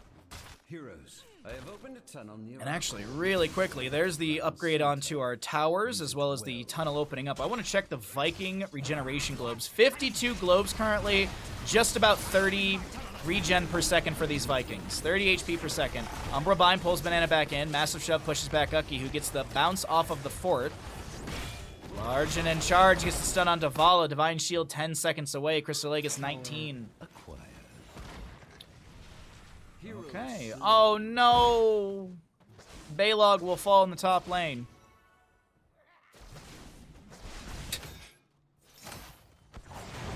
Bless Shield into Ucky here. There's so much follow-up damage. No way!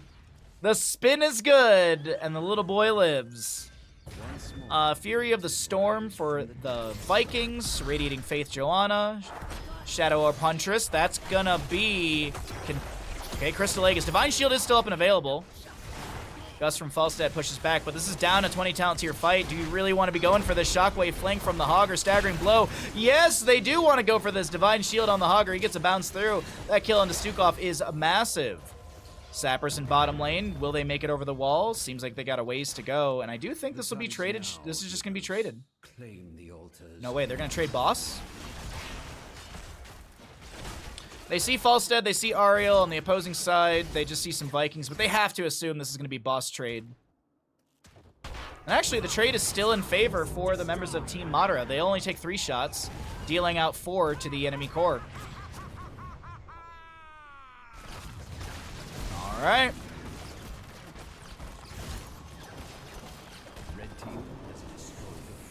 Hazu to get full mana. The assumption is he's going to be going into Wind Tunnel. We have the redemption from Uther. The upgrade on Crystal Aegis, the Diamond Resolve. When Crystal Aegis expires, grants the target 75 armor. That's physical and spell.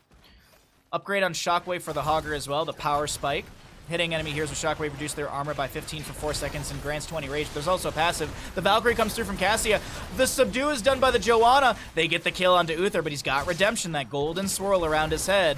Vala with her Acrobat level 20, just vaulting around because of the auto-attack Death Dealer value.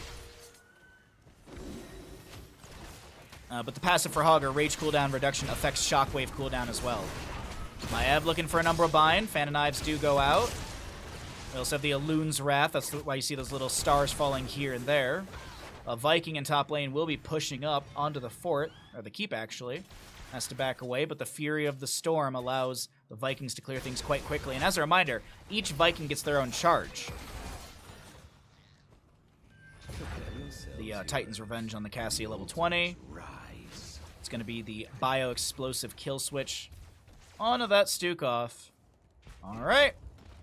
Next objective phase is not game-ending, but we could be seeing a core dropping to 1 HP. Or they could just be traded. Detainment Strike, they get a kill onto a Viking. Vala has still not died. She is 100% on her Gambit, the 25% bonus attack speed. Take the altars and put an end to the grave. If they don't win with boss, they can't do this. Exactly, there you go. So 1 Viking on the left will attempt to get the channel, but I think Banana's got the delay. No! Wow! There is still Hazuab's delayed out by Sven. Jump from Vikings. Okay, so the delay is going to keep the enemies up here, allowing this bottom lane bell tower to be worked on. 3 sappers are behind this wave as well. They're going to try and shove these into the fort, but the rotation's out and been had. 2-minute 45 on the boss, so we're looking at 20-minute 45 in-game time for when we'll see the boss up and available. Blessed Shield off cooldown. They're looking for a potential Radiating Faith play. Team Madara looking all right in map number 3, but of course it's Towers of Doom. See how things actually work out. Sven gets a bit of vision onto Aki. That's a dead Viking. Dude, if they had Butcher, he'd be like so stacked right now. Madara goes fishing with a Valkyrie, doesn't connect onto anyone. We've got a top lane camp grabbed by the Vikings. Sven tries to save his Olaf and will be able to do so in the bottom lane. Bit of damage onto Joanna over here. She gets an Iron Skin, but holy crap. That is a very dead Joanna. 62 seconds on her death timer, and this bottom lane bell tower is going to be in the hands of Team Banana. Meanwhile, in top lane, we still have Sven, and he's got those sappers rushing on in, so this will be a trade on these bell towers. Boss, once again, 1 minute 43 from the current time.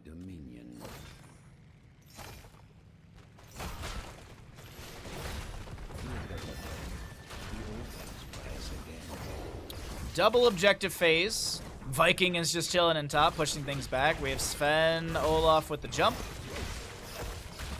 Vala leaving a bunch of trash on the ground like a tourist. And mid goes down real fast for in favor of Team Banana. Dobby takes a chunk of damage. Largen in charge. I think Sven's going to lose an Olaf here. Wind Tunnel from Falstad pushes Madara into the bush. The massive shove maybe created a window, but Madara is stuck between a wall and an Uther. Ariel gets the kill. And now we're looking at 10 shots maybe? Yeah, there should be 10 shots. I don't see a world where they deny this. 10 shots. Will go in. Boss once again, 45 seconds away. Sven gets one interrupt onto Viksu. And does that buy the window they need? It does! Nicely done. Only 9 shots shall rain into the core. But it is still 6-5 in core HP, and it is a tense one. 22 on boss.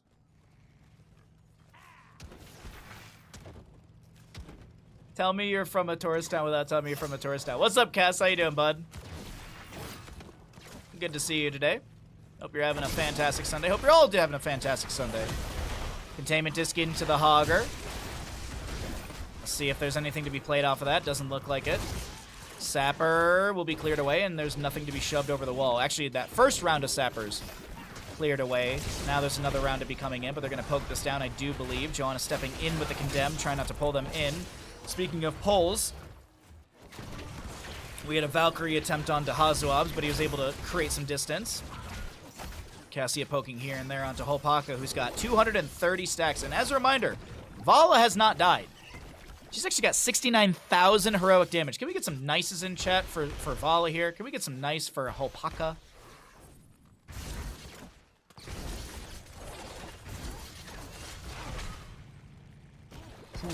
The tension is mounting here in map number 3. This is a best of 5 as a reminder.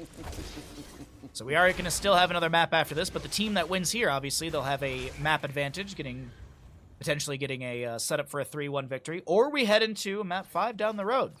More maps mean more fun and more interesting drafts. Hazuabs is stunned. I think that was the Radiating Faith. The Wind Tunnel's available. The Vikings can't get in here in time. Sven wants to try and take him down with an Olaf, but can't do it. Singular altar. Meanwhile on top. Meanwhile on top. Meanwhile on top. It's not over, but that is set up for a win. Actually, I think they actually had they actually had the 5 shots already. It doesn't matter. But will they take 3? Will it all be over a boss? Olaf goes in with a charge. Sven still has a Viking on the left-hand side using the play again. I was wondering why he was keeping them over here. Healing Pathogen going to be spread around. Sven poking onto Hazuabs with Eric. That is Uther to fall. His redemption's available as you see the swirl. We have Eric being traded. And the Uther will respawn in just a second. Crystal Aegis is going to be forced out as well. There's the Diamond Aegis level 20 upgrade. Hazuab's getting chased by a Viking. Hazuabs gets a nice heal from an ally. And Sven can't get the channel just yet.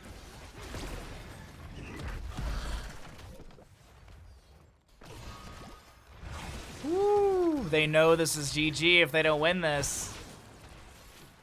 They gotta play this. Actually, realistically, a big team fight for Team Banana. They get a couple kills in.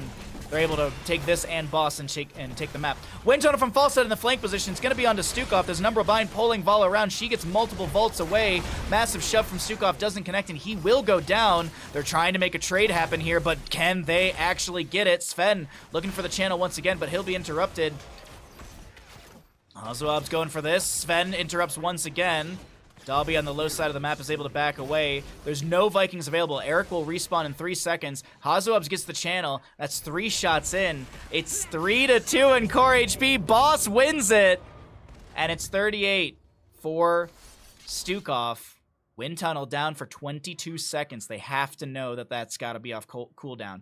But you are taking a fight down. You're taking a fight without your Stukov. Could be risky, but they know they got to go in for this. They know they have to. Vikings play again on the low side of this. Looking to collapse maybe onto the back line. Look for one of the healers. But Cassie is the one to fall. Stukov's about to respawn. They will get a kill into Hogger. Containment disc into Ariel. Wind Tunnel from the Falstad pushes back the enemies. The boss is still at 50%. Dalby getting a little bit low. Double vault from the Vigorous Vaulter. But Vala is cleaning up the fight currently.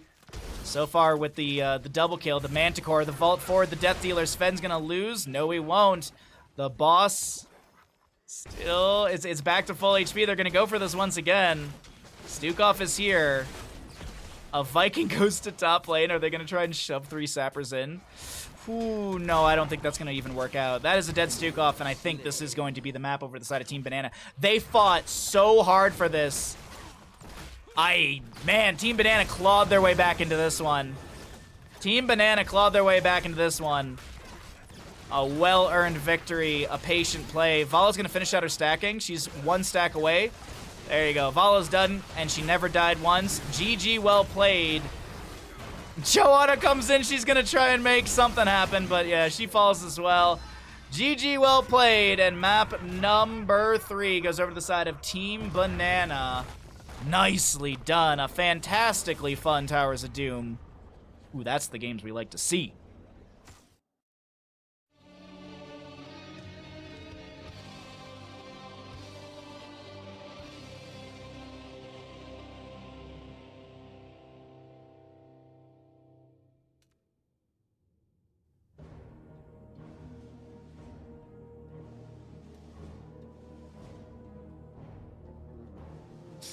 It used to be nice, but now 96 is the new 69 due to inflation.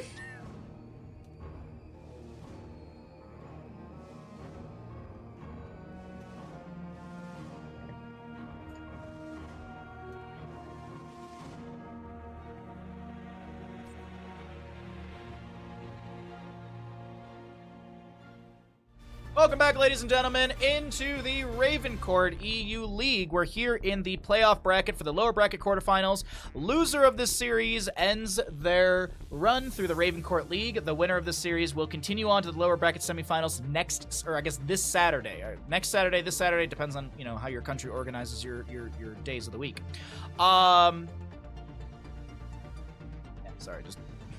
In America, the calendar Sunday is the calendar start of the week, so it's like this Saturday, next Saturday. Yeah, that doesn't matter. Anyways, all that dumbness aside, we are going to be here in Garden of Terror. This is the Meta Madness style of draft, so here's that are picked and played are unavailable. So in the last map, we had a Falstad. Vikings. They're unavailable for Garden of Terror. If you're wondering how we got here, Battlefield and Alterac Pass were banned up by Team Madara.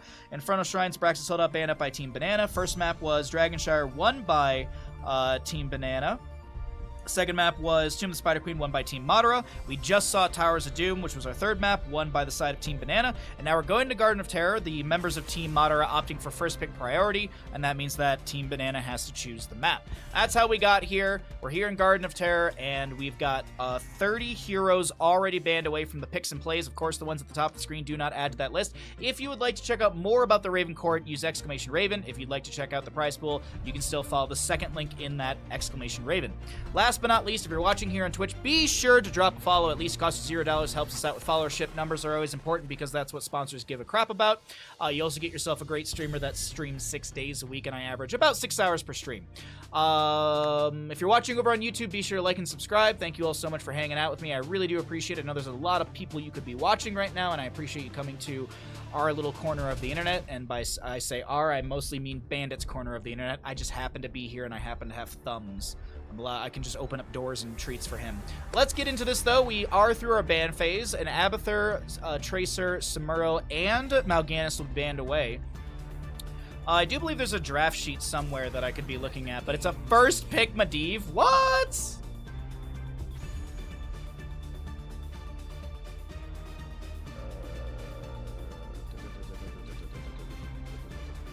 Okay, cool. Mark as unread, and I will respond to Snarfungus later today. Or tomorrow, whenever I remember. Because my friend Mike could show up literally as I'm done streaming, and then we're going to go have beers for like a day and a half straight. What if you don't? What if you don't support the stream? Then Bandit will be depressed, and... I mean, Bandit's already about to be depressed for the next 2 days. Actually, that's not true. He's going to be depressed my parents are gone, but he's going to be happy that Mike's here. So it's like... And then he'll be depressed again after Mike leaves. The first pick, Uther, was... Hey, Snarfungus, I just got your DM. What's so crazy? I just saw your DM. How are you doing today, bud? Good to see you. Medivh, Tyrande, Sony on the left-hand side for Team Madara. We got a Team Banana with a Brightwing Tyrael. Yeah, we're good on ads and stuff like that. All right. What are we going to get into here? Oh, dude, you could do May. You could ban out May. Or you could ban out Stitches. Probably Stitches. Now that I'm saying it out loud, you probably want to ban away Stitches. Okay, maybe not. Whatever. I appreciate it. Hope you're doing well, bud. Thanks for coming by the stream. I am back, so this is best of 5. Indeed it is, Dark Duke. I'm also on a mission from God, like the Blues Brothers, except my mission from God is to teach Twitch chat how to read stream titles, because did you know that in the stream titles is best of 5? Not flaming you, just this is my PSA to Twitch chat. And before someone's like, well, I can't see it on phone. Yes, you can. Well, at least I know you can on Android. I don't know about iPhone. I mean, iPhone's like, what, 10 years behind? They just got USB-C. I love the memes that are coming out from that. I absolutely adore the memes that are coming out from that. Like, oh, like iPhone's like it's you know the podium guy who's like celebrating but he's in 3rd place. They did that, but it's like 11th place and the iPhone's down here with USB-C, and all the other phones are like, what? All right, Brightwing, Tyrael, Rexar, and a Greymane for Garden of Terror. We will see Stabby Daddy. Actually, we got 2 Stabby Daddies, because, I mean, if you get close into melee range, Raynor just sits there and stabs as well, but we do have the lad. We have Mr. Imperious coming through. This is also a lot of CC. You have Tyrande Lunar Flare into Sonya Spear, probably Leap as well. Actually, maybe it's Wrath of the Berserker. They might go Wrath for the damage increase, but either way, I can see Leap also being really good for single target follow-up. I would honestly like to see a Raynor go into Hyperion, and then there was actually a Raynor who did this in my ranked game, and I hate that it works. I hate that it works, but it did. My Raynor went into Execute Orders at level 20, and the dude was literally just running down bottom and dying, and he was like, Hyperion, and then Execute Order, and I'd be like, dude, stop feeding. He's like, but my death timer's low, and I'm like, you're right, but also, God, I hate this. ETC with the last pick for the side of Team Banana. We'll see if we get some crowd surfing action. Let's go ahead and start up a prediction. I will kick it off once we actually get into the map and introduce the team, so that way you have a little bit of time to take a look at the level 1s in the first engagement. Alrighty. Could be the final map in our first best of 5 of the day. We have a follow-up best of 5, so if Team Banana takes the victory here, we'll be moving into Ultralisk versus Cure. And if Madara takes the victory, we head to a map number 5 and more shenanigans to continue. I don't come to Twitch to read because I'm illiterate. Oh. Well, I don't flame people for having reading issues. I'm dyslexic. I don't read half your messages right anyways. On the right-hand side, though, we have Team Banana, who are up in the series looking for a 3-1 victory in this best of 5 and continue their run through the Raven Court lower bracket We've got Vaiksu playing a Brightwing. Tyr will be played by Hopaka. Banana on the Greymane. Hazuabs with Rexar. Aki to play the ETC. And Misha, as always, will be played by Misha. No one plays Misha. 10 seconds. On the left-hand side, looking to take us to that map number 5, the coveted map 5 in a best of 5, especially during a Meta Madness draft, we have the members of Team Madara. We'll be seeing Dobby on the Medivh, Playa to play a Imperious, Stabby Daddy, if you will. Sven, hold on, hold this thought. GG, we're going to map 5. Sven will play the Sonya, Ixer on that Tyrande, and last but not least, Madara, the other Stabby Daddy, with a Raynor. Jimmy right-click. Block stacks at level 1 for Sonya. Inspire on Madara. We've got the Ranger at level 1 also for our Tyrande. By the way, the Gamble's up and available. Big jump in from Greymane. The Polymorph and Medieval loose stacks. Don't know how many he had, but we always like to do this at least once. Down the drain, the stacks will go. Bye-bye, Medivh. These drafts are interesting. Well, absolutely. We're in game number 4, and there's a lot of heroes that are banned away. It is the Meta Madness draft, so... You know, the Murden from earlier, the Diablo from earlier, Garrosh. All those tanks are unavailable. Mal'Ganis was already banned away in this one. Nice little hit from our Tyrande here. Oh, Madara body block to death. Oh, did you see that little wiggle from Ucky? Do you see that little wiggle from the little boy? This is Jimmy?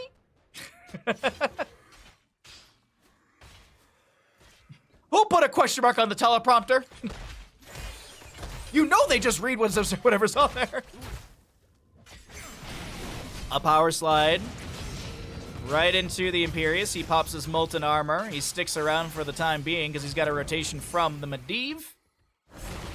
Who will get a stack off this get a stack off this Tyrael. Sorry, different Diablo. My brain just clunked for a second.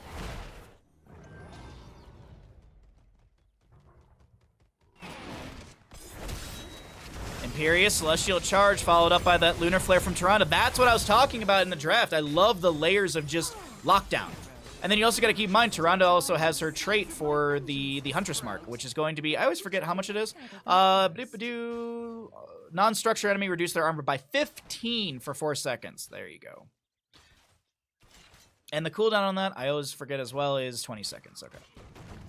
Oh, wait, hold on. Looking into the top lane, though. Imperious might have been caught out. Greymane a little low. He's still trying to poke at the wave. No Inner Beast active. Portal set up onto Vaiksu. They want to take down this Brightwing. Banana was thinking to help out, but he realizes, if I step in, I'm sacrificing myself as well. And a penetrating round to the booty of the Fairy Dragon. She will fall. Nice micro from Hazuabs here. Really good micro. I guess I can't say really good because he did sacrifice Misha. But Misha was pulling away those sappers, so Hazuabs does get the channel on his own. Another... God, man, all of these owls are hitting. All these owls. Got the dismount onto Ucky right there. Rotating back down to mid lane. Second seed is up and available. Positionally, it's good for the side of Team Madara.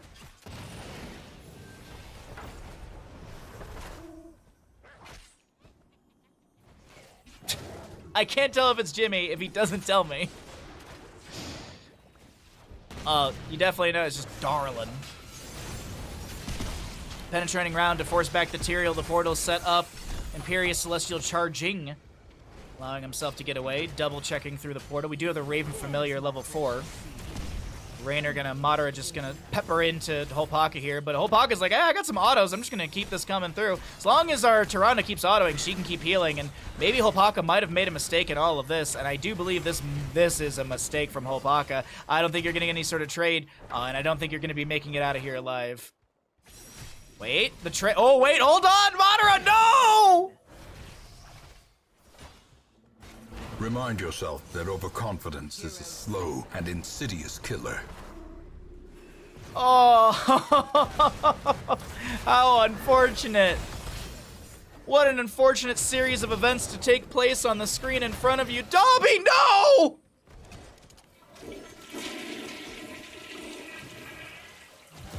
Dobby's gonna be a free elf for the next 12 seconds.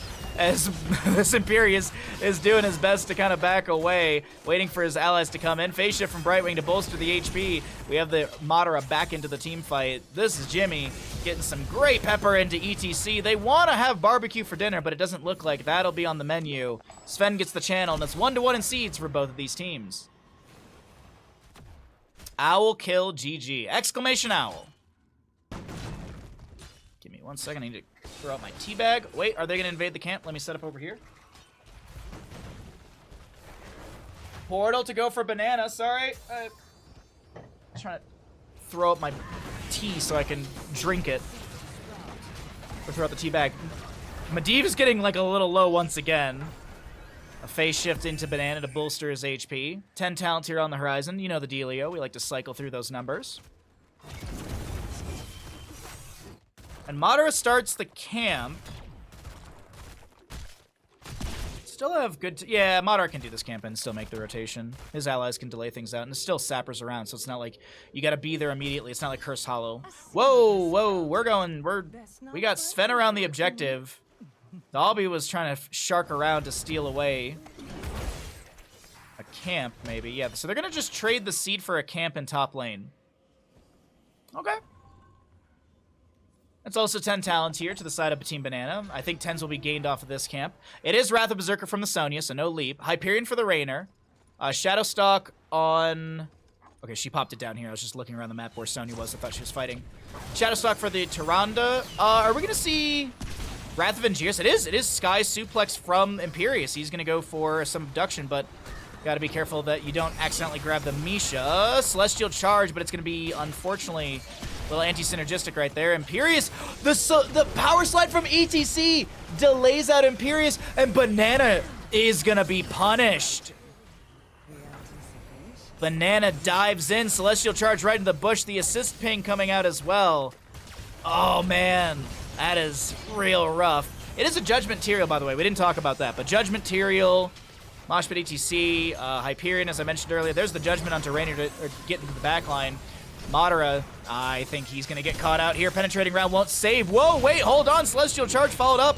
And there's a mosh pit, but Madara doesn't have a penetrating round to interrupt us. And so, once again, I do believe Medivh will lose all of his stacks. 9 more stacks down the drain. Hazuabs will not fall. Actually, he will.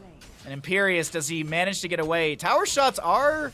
a little rough here, but Hopaka was full HP, took a couple, and another seed will go over to the side of Team Banana. They get the Garden Terror to spawn in their favor, as Sonya was still Wrath of the Berserker active. I believe this is from when she basically activated down the bottom lane. She was pushing. She found some value for the team. They will lose the Garden Terror. Another Sentinel to hit. And the Leyline Seal about to come off cooldown. Medivh back down to 0 stacks. Wrath of Berserker once again activated by Sonya. She immediately goes to kill the overgrowth plant that locks down the structures. Madara in top lane making quick work of all of that. Bottom lane slowly being pushed up, but this mid lane seems to be a bit of a priority.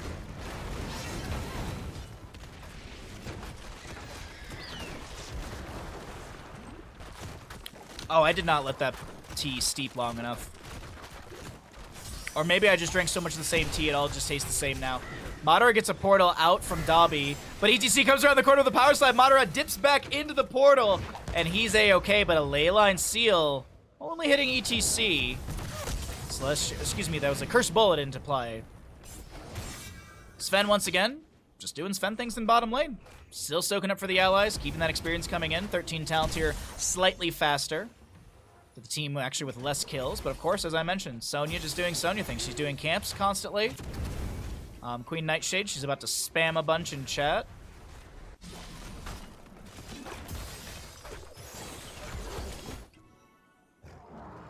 Oh, it is Harsh Moonlight's 13 for the Tyrande.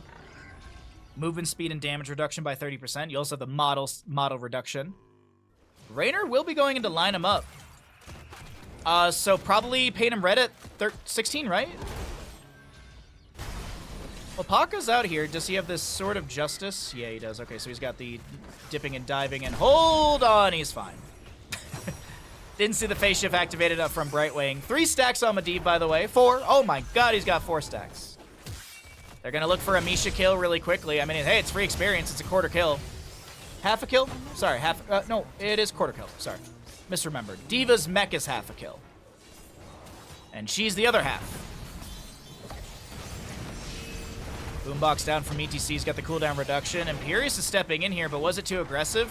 With Force of Will from Medivh, it seems all fine. Celestial Charge will be followed up by a Lunar Flare of Tyrande. They've got the Abduction onto the Tyrael. He's going to look for some cooldown reduction on his Death Timer, and he's going to get 0 seconds of additional cooldown. Celestial Charge through the wall, doesn't connect onto Misha, but I do believe they've got some good slows here. ETC power slides around, but there's a Tyrande right around the corner! They can't kill the cow.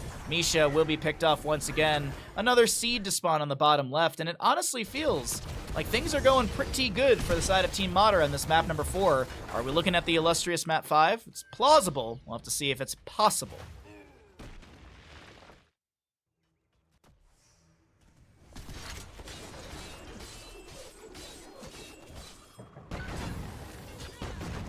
Okay. Quick clears onto all of that. The double hit! The double hit. God, this Tyrande is just so on point with these owls. Really, really well done. I mean, okay, not that time. I jinxed it right there. Sven will see the enemies floating around a little bit. Does get the clear under the wave and backs away safely. Meanwhile, in mid lane, the fort is still up and available. Hyperion up in 10 seconds. Seems like they'll just push things up a little bit, take down the 2 towers. Next objective is top center of the map. 16 talent here almost here, faster to the side of Team Madara. They can't kill the cow. Yeah, they got something against Hank the Tank.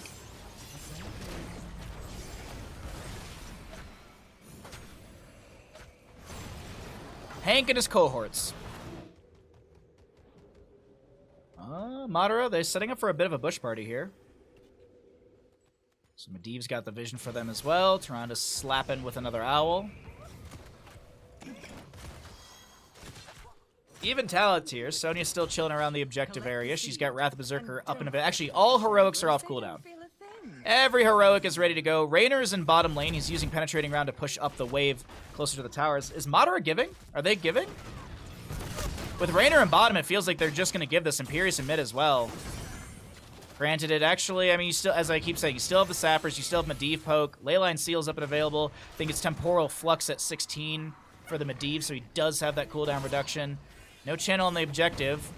Sven has the Wrath of Berserker active. They want to try and make something happen here. ETC Moshpit is ready to go. Curse Bullet on 7 seconds. Wrath of Angiers.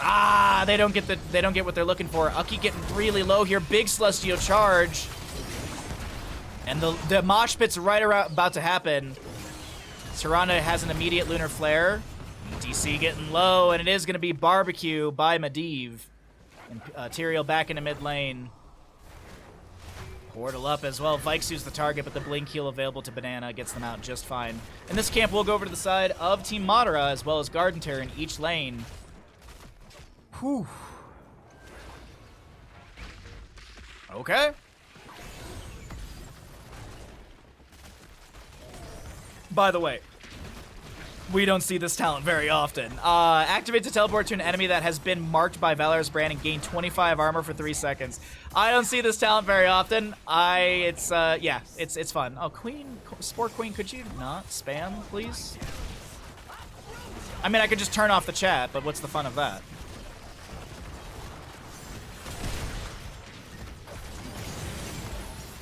This isn't CCL. We don't need perfectly clean production.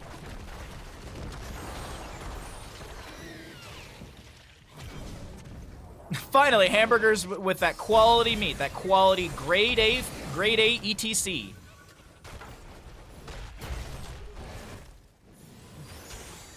Well, Garden Terror phase pushes things up. We get some damage onto the keeps, and that'll be the end of it for the side of Team Madara. I think this was the smart safe play. I don't think they wanted to shove and be super aggressive. I think they get what value they can get on the map, back off, and start working on camps again. While we're waiting for 20 talent tiers to round through, let's go ahead and take a look at the stats once again. The damage, healing, and experience. If you are curious, they'll be cycling through on the bottom of your screen, as the 20 talent tiers are about a level away for one team, 2 levels for the side of Team Banana. The Sentinels, another nice one onto Vikesir right there, but the Sentinels will be coming out, scouts out the entire enemy team on that top camp, and says, cool, alright, let's steal away their Siege Giants. They won't be able to rotate down to us by the time we clear this out. Another Sentinel to be scouting, and they will see the Greymane and Brightwing in top. Get a bit of vision from that Sentinel, and here we go. Half a level to go for 20 talent here on the side of Team Madara. Next objective phase will be on the right side of the map. Madara backs off for a camp. Now, I am curious what they're going to be looking for at level 20 here. I am curious. Are they going to go into Sergeant Pepper? Are they going to be judging into this Imperius immediately? The portal set up, the Lunar Flare zones, and Hopaka can't make anything happen. Meanwhile, Madara was clearing out top lane, soaking up for the allies. Another camp to be grabbed here, and this should be the shove into 20 talent with these Siege Giants, and I don't think this seed will be picked up by Team Banana. All right, there you go, your 20s. Medivh cheats, big surprise. You've got... Oh, is it, it's like the Ice something? No, Shooting Star, so that's a different talent. Shooting Star. Rainer's actually going to go into Raider's role. Impervious from Imperius. Is that spell armor? Yeah, spell armor.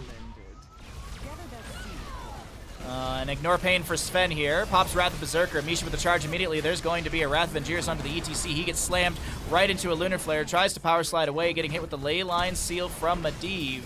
And Hazuab's getting chunked by Sven. Portal set up, and Force of Will as well activated onto Sven. Slamming onto this Imperius, or this Tyrael. God dang, different Angel every single time. There's the Shooting Star. Increase the basic attack range by 1. Every 8th basic attack casts a free Lunar Flare at the random enemy near Tyrannus' location. This prefers heroic targets.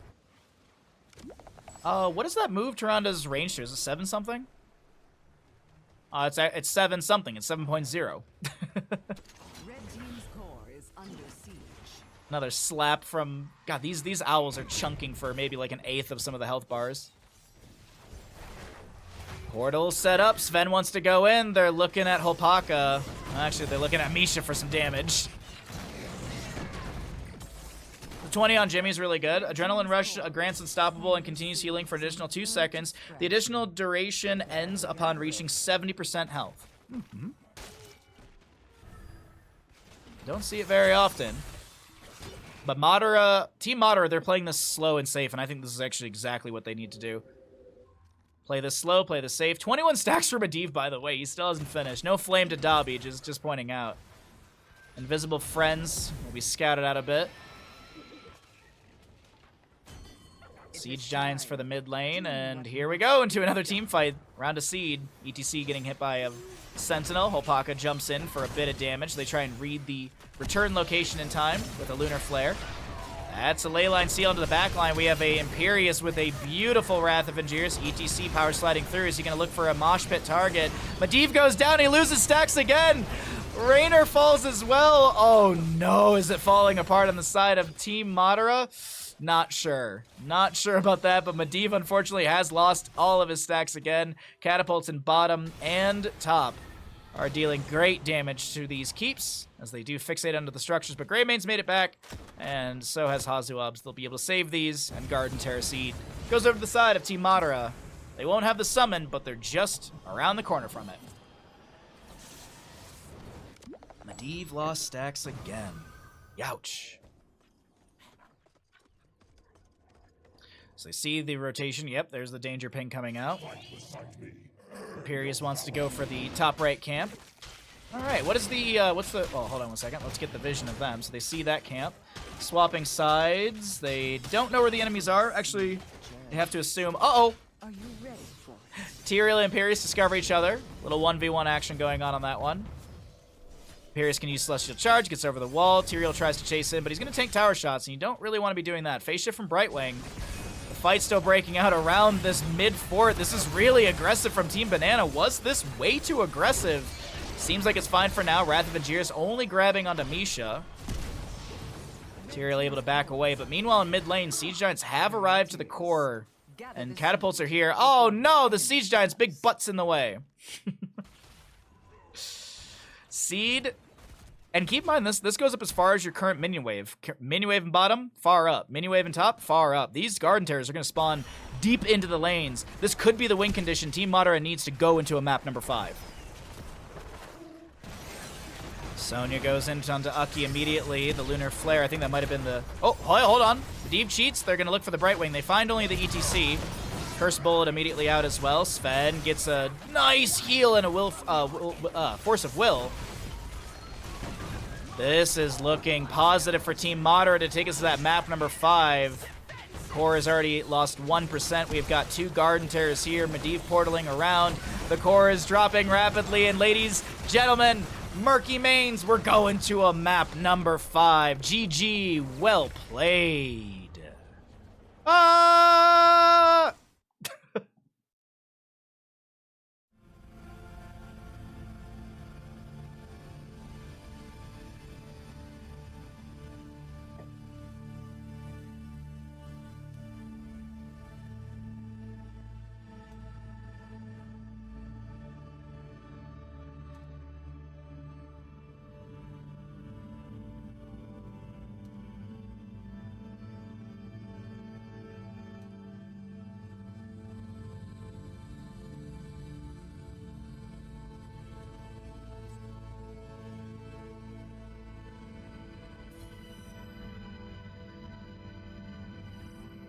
Death Knight invited me to a party. No, thank you.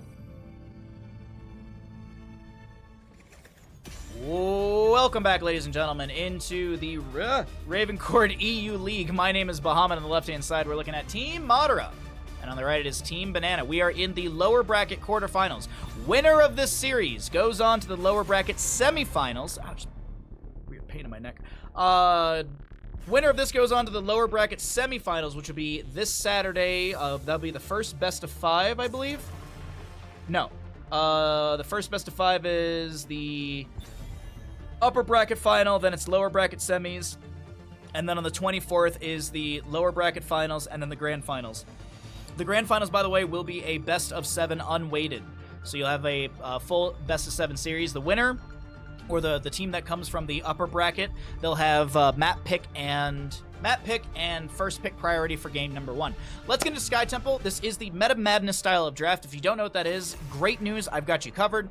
Heroes that are picked and played are unavailable. So Vikings, Genji, Hanzo, Falstad, Maiev, Muradin, Diablo. I mean, there's 40 heroes that have been played, and they are unavailable for this Sky Temple map. But that means there still are 50 heroes in the pool of Heroes of the Storm. Of course, there are bans at the top of the screen. Those don't add to the list. They only are here for the map and draft. But of course, this is map number 5 in a best of 5. This is for all the marbles. You lose this, and that is the end of your Raven Court season and your run. You win this, you continue, and you punch your ticket into another best of 5 next Saturday, and that'll be the second best of 5 next Saturday. But we have an Abathur, Tracer ban, Mal'Ganis, and Samuro to be banned away. Off the top of my head, I do believe like May, Stitches are like some of the only tanks still up and available. Arthas is actually available.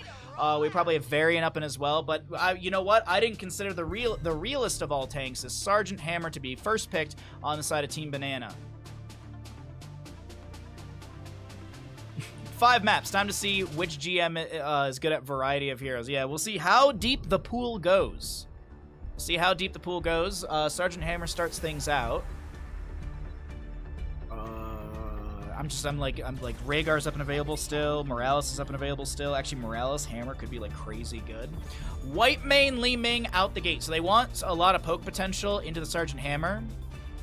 Between both of these, you can poke out pretty good. We could see Harsh Discipline 13-16 combo for the root, or we could just see Subjugation Shared Punishment. Either way, both of those are going to be great avenues for the White Mane. I love the Varian, actually. Colossal Smash could be good. Could be a taunt Varian just to lock people in place.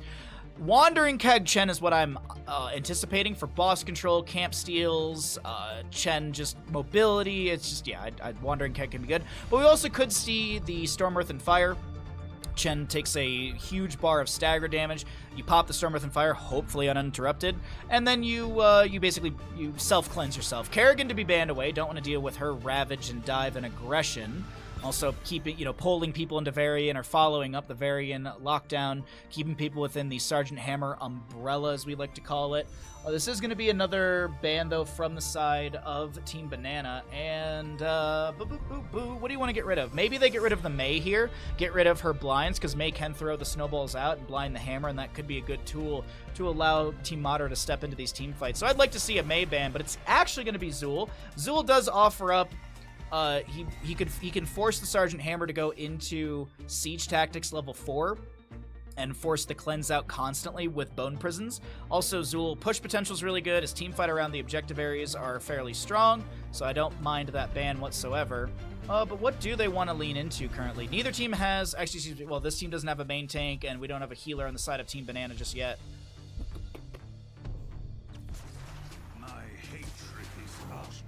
I like the Arthas actually a ton here. Auto attacks to be slowed down with his Frozen Tempest. You've got the Frost Presence, Frozen Tempest, Frost Presence. I forget which one it is.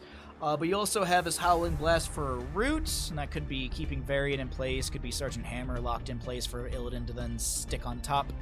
Next few picks, though, gonna need a healer for Team Banana. I honestly like the Morales.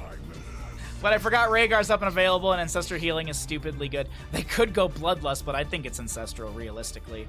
Last pick on this left-hand side. What do we got here? Murky, obviously. Just you proxy everything with Murky. Edzud Pedzud. No, I don't know what they want to do here. I feel like they need something bruisery.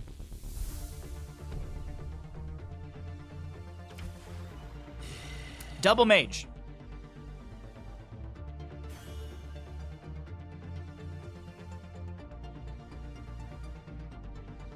I don't know, man.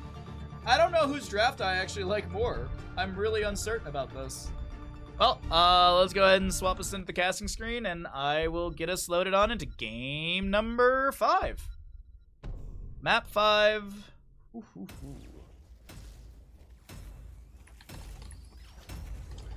All right, we'll wait for the load in, all that good stuff, and then we will get into the game. Edzud Pedzud, yeah. What's up, Ektar? How you doing today, bud? Good to see you. Happy Sunday. As a reminder, while we're loading in, if you're having a good time, be sure to drop a follow. I do stream 6 days a week, and I stream other stuff besides Heroes of the Storm. This Friday, we're going to be streaming the Resident Evil 4 Separate Ways DLC. So if you want to check that out, be sure to come by. But let's talk about the game here, because we are loaded on into map number 5 of our first Best of 5 of the day. Up next, after this Best of 5, will be Team Ultralisk versus Team Kier. But let's talk about who's on the screen for the side of Team Madara. Madara playing Mephisto, play on an Arthas. Sven with the eternal hatred of Illidan. Ixter will play a Sally Whitebane. God, I love that skin combo with the mount. And we'll see Li Ming to be played by Dolby. Over on the right, it's Team Banana. Vaiksu with a Rhaegar. Hazuab's flying around with Chen. Hopaka to play a Malthael. Uki on the Varian. That is going to be a Lion's Maw at level 1. And Banana with the Sergeant Hammer. And we do have On a Pale Horse for the Malthael. Sorry, I forgot to start the prediction. Sorry, I thought I pushed the button earlier, but I did not. Either way, freshest ingredients for the Chen. You've got the Rhyme on Arthas. Illidan holding level 1. Wootchin, what's up, bud? If there's a panda, that roster's the better one. Well, let's put some channel points where your beliefs are, my friend. We have the Immolation on Illidan for his level 1 after Sweeping Strike, burn nearby enemies for 23 damage, scaling per second for 4 seconds. Alrighty. Mephisto going into Lightning Nova. Precious ingredients, as I mentioned, so we'll probably go Deadly Strike at 4. Hammer so far is standard 1. We'll see if they go Regenerative or if they look for the Siege Tactics 4. And it's Totem Start for Rhaegar. Probably Earth Living Enchantment level 4 as well. Siege Giant camps to be traded. Sorry about the slight little lags on my end. We are on the EU server, so I might have a couple little hiccups from time to time. And Sven will have this camp on his own. What is the Rhyme stacking? It's 75 physical armor, next enemy hero basic attack. Okay. It's not like Tough as Nails where it recharges faster off of Sonya's passive or anything like that. I don't see Rhyme very often at level 1. But it will allow Arthas to kind of just step into Hammer, mitigate some of that initial explosive damage, and maybe he can set up some sort of CC onto Banana. Madara jumps in looking for a bit of damage and can't really get a kill, but does force Banana back in towards the fort front gate. All right, we have 7.4 to 13k. Nicely done, chat. Oh, has Arthas been caught out? No, it's quite the opposite. Hopaka's going to try and jump around here. He's going to try and do his best to pull some of that health off the enemies. We do have a nice chain heal from Vikes, who has rotated up. Not a whole lot of mana left, and is Sven will be able to apply enough pressure with that Illidan. The sustained damage will find first blood for the members of Team Madara. Nicely done. Leeming in the bottom lane, blinking forward, trying to get the kill. I need to reset my game after this one, I think. I might need to restart Heroes of the Storm. I'm seeing the little lag bursts, so that'll work out perfectly. We'll restart before we get into the next best of 5. Yeah, my ping is currently 193. Oh, Banana in bottom lane, almost getting picked off right there. Hearth out from Banana. We move back into mid lane. Sven just keeping the clear going on. Hopaka just ripping so much HP off the minion waves. First objective phase, which is standardized on this map, top and center, will be popping up here. Second objective phase is always in the bottom, a singular, and then after that we get into the randomized factor of Sky Temple. But let's talk about the fight over here. We've got a few little pokes onto Madara. Arthas stepping in. He does have that level 4 frozen wastes. And it's Malthael, the one to fall. Arthas getting a lot of value from that. He's actually getting a lot of stackage as well. He's already at 60-some seconds. It's going to be a quick double kill. Overall, a triple kill to the side of Team Madara, and they're going to look for both of these objectives. Hazoabs was trying to get some channel onto this top lane, and he'll be dropped down to 50% by Madara. But if you are wondering, it is the Frozen Tempest. So after damaging heroes 150 times with Frozen Tempest, the movement attack speed slow of Frozen Tempest lasts an extra 1.5 seconds against the enemy heroes. And then on top of that, you have the damage. I mean, you just have the damage, so. The damage is just your questing portion. Somehow, some way, Hazoabs has made his way back onto the top lane. The shots are raining out favorably to the side of Team Banana, and that makes sense. I mean, Li Ming's in bottom. She's just opening things up. Seems like the priority will be into the team fight over the bottom objective phase coming up in roughly 2 minutes. Banana with a blast back is going to be no Siege Tactics level 4. Again, my apologies for the slight little screen tears here. I do believe it's a little server connection thing. So I'll reset my game after this map number 5. Because we do have another best of 5 coming up. Team Ultralisk versus Team Cure.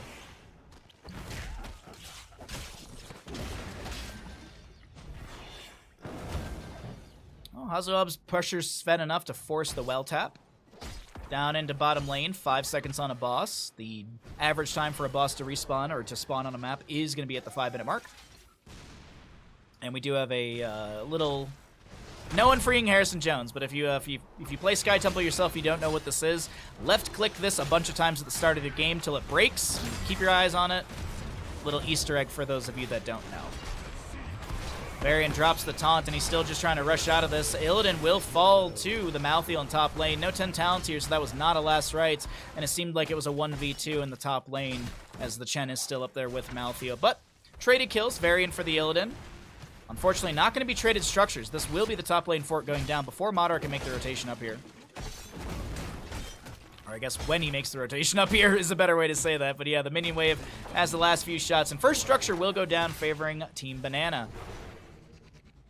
And as a reminder, if any of you are kind of just jumping in after the draft or just new to the stream for the day, this is map number 5 in our first best of 5 of the day in the lower bracket quarterfinals. Loser ends their tournament. This is the end of their tournament life. Winner will go on to face the winner of the other best of 5 from later today. And that'll be happening next weekend on Saturday.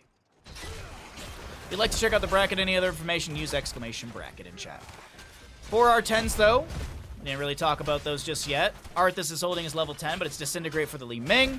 We have the Metamorphosis from the Illidan. White Mane taking a whole lot of damage. The Durance of Hate is eaten by Chen, who immediately gets into the Wandering Keg. White Man is just trying to heal through all of this. That's going to be a Cinder Ghost with the BFG coming out. The Ancestor Healing will connect in time, and that's going to be a fight over this camp. And White Man's the first one to go down. Aki a little bit low. Illidan's done with his questing talent, but that is another kill into Li Ming. The invade under the camp is not greedy. It's seemingly working out perfect as Arthas will fall. Malthael to be traded. Sven with the Metamorphosis wants to try and make the big U2 plays, and he does manage to find a kill into the Rhaegar as well, but the taunt from Varian, the flying kick from Chen. Illidan's just trying to get out of the Sergeant Hammer range, but he keeps diving back in, and White Mane just now respawning. But technically, let's push the button. It was a Team kill!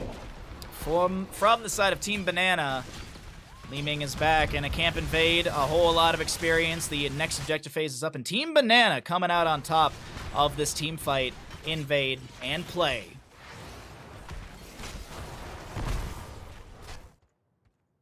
Holy moly, chat.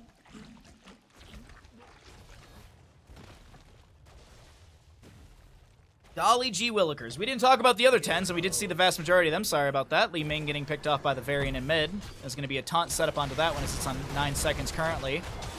BFG, Wandering Keg, last rites. Malthael, Durance of Hate, not getting the hit that Madara is looking for.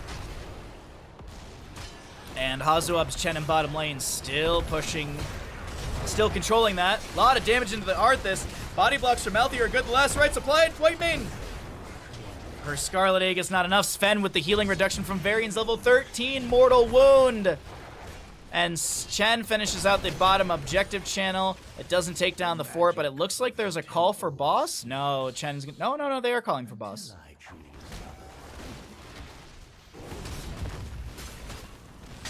Moly holy. Moly holy. Sorry, I forgot which level 7 it is for the Illidan, but he did get unbound and he finished it out he finished it so very quickly in a team fight. Which basically now Sweeping Strike can go over walls after hitting you have the second charge. Blah. Blanked on the abilities from that one. Meanwhile on top, Malthael, has he been caught out in this lane? They want to stick onto him. Durance of Hate will not connect. The Howling Blast won't either, and they sacrifice their Malthael. But Malthael's sacrificed, and you're going to see a mid fort and a bottom fort go down and all that. I mean, the bottom fort was guaranteed off the boss. Sergeant Hammer with her range is going to be able to take this down. No, she's going to play it safe and back away. Okay, Sindragosa is used. And boss and such need to be cleared out in bottom lane. Team Banana move back into mid. They want this outer layer peeled away. They will be able to get it. Flying kick in from Chen. Wandering Keg pushing. He doesn't get the displacement he wants into Arthas. I thought it was going to happen. Sergeant Hammer, Widow Mines, and such will be enough to take down the fort. Varian does have his charge at level 10, so he can charge every 4 seconds. He can use it on allies as well. Oh, Li Ming gets a reset off of the Sergeant Hammer. But I think that's as much as they get. Boss will be cleared out by the tower shots. Double objective phase coming up. Arthas and the rest will look for a camp over here, and I can't believe Madara just chucked that into the bush. It's not the longest cooldown, 50-some seconds, or 50 seconds for that one. It is a glass cannon Li Ming. I know how much, I know Twitch chat never disputes Li Ming talents, ever. Everyone agrees with every Li Ming talent and build, and there's no bias by any means, or there's no division of opinions on it. 16 talents here, though, for the side of Team Banana, and they have to trade these, unfortunately, for Team Madara, I do think. Ooh, no, they're just gonna look for a Malthael kill potentially here. Rhaegar does have Ancestral. Self-cleanse. Or was that the Purge? It was the self-cleanse from Malthael. Purge was on a few second cooldown still. They want to go into Uki here. We have the Chen in bottom lane. He's doing his best to...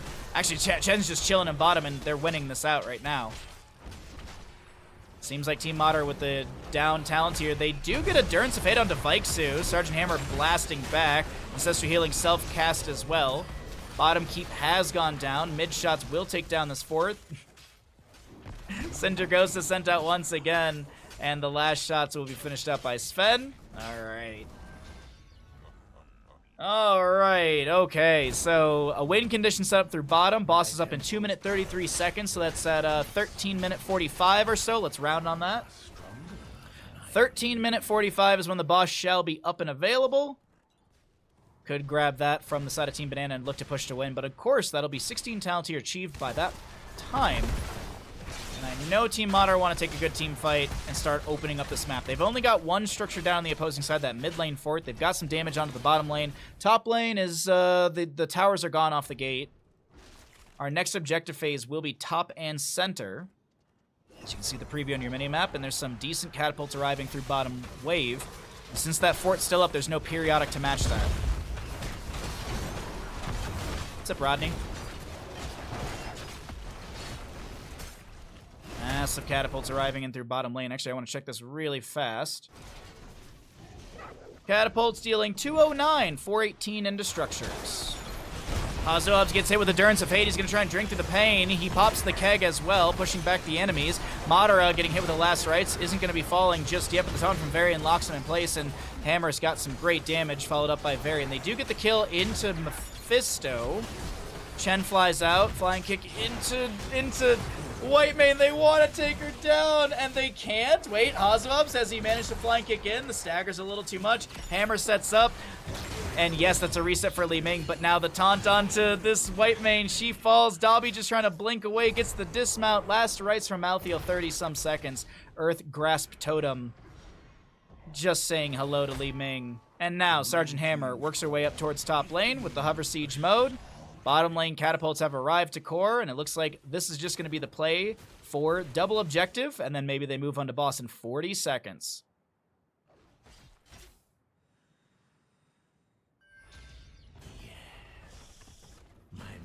Exactly, Lazy Hydra, exactly.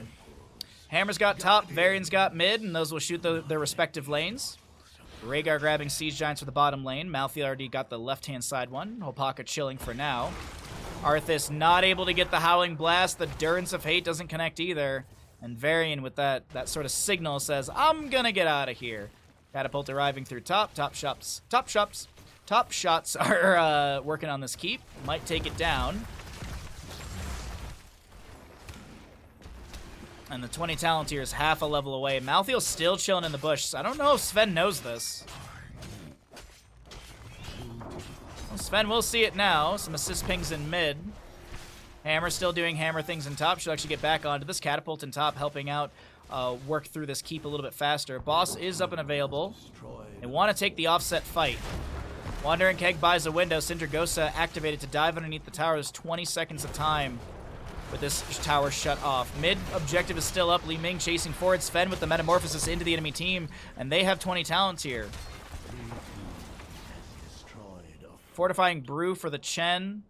See the ultra capacitors on the Sergeant Hammer, and they're going for this fight. I don't know if they really want to do this. The Endurance of Fate does not connect. Searing Lash, the last right. Sven needs to get out of here, and he just can't get past the enemy.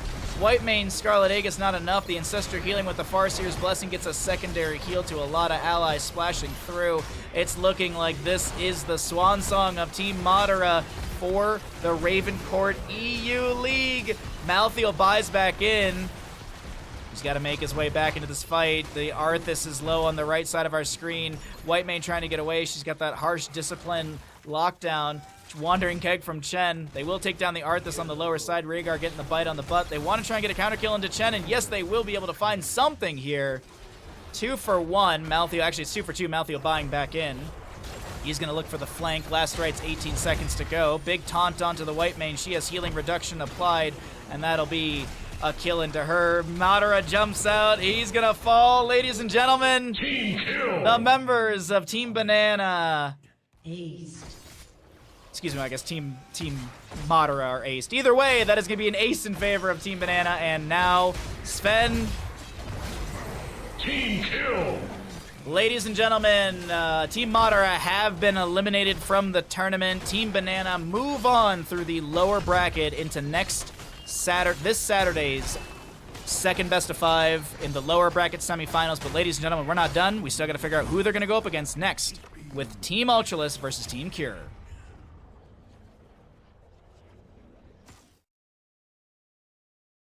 GG!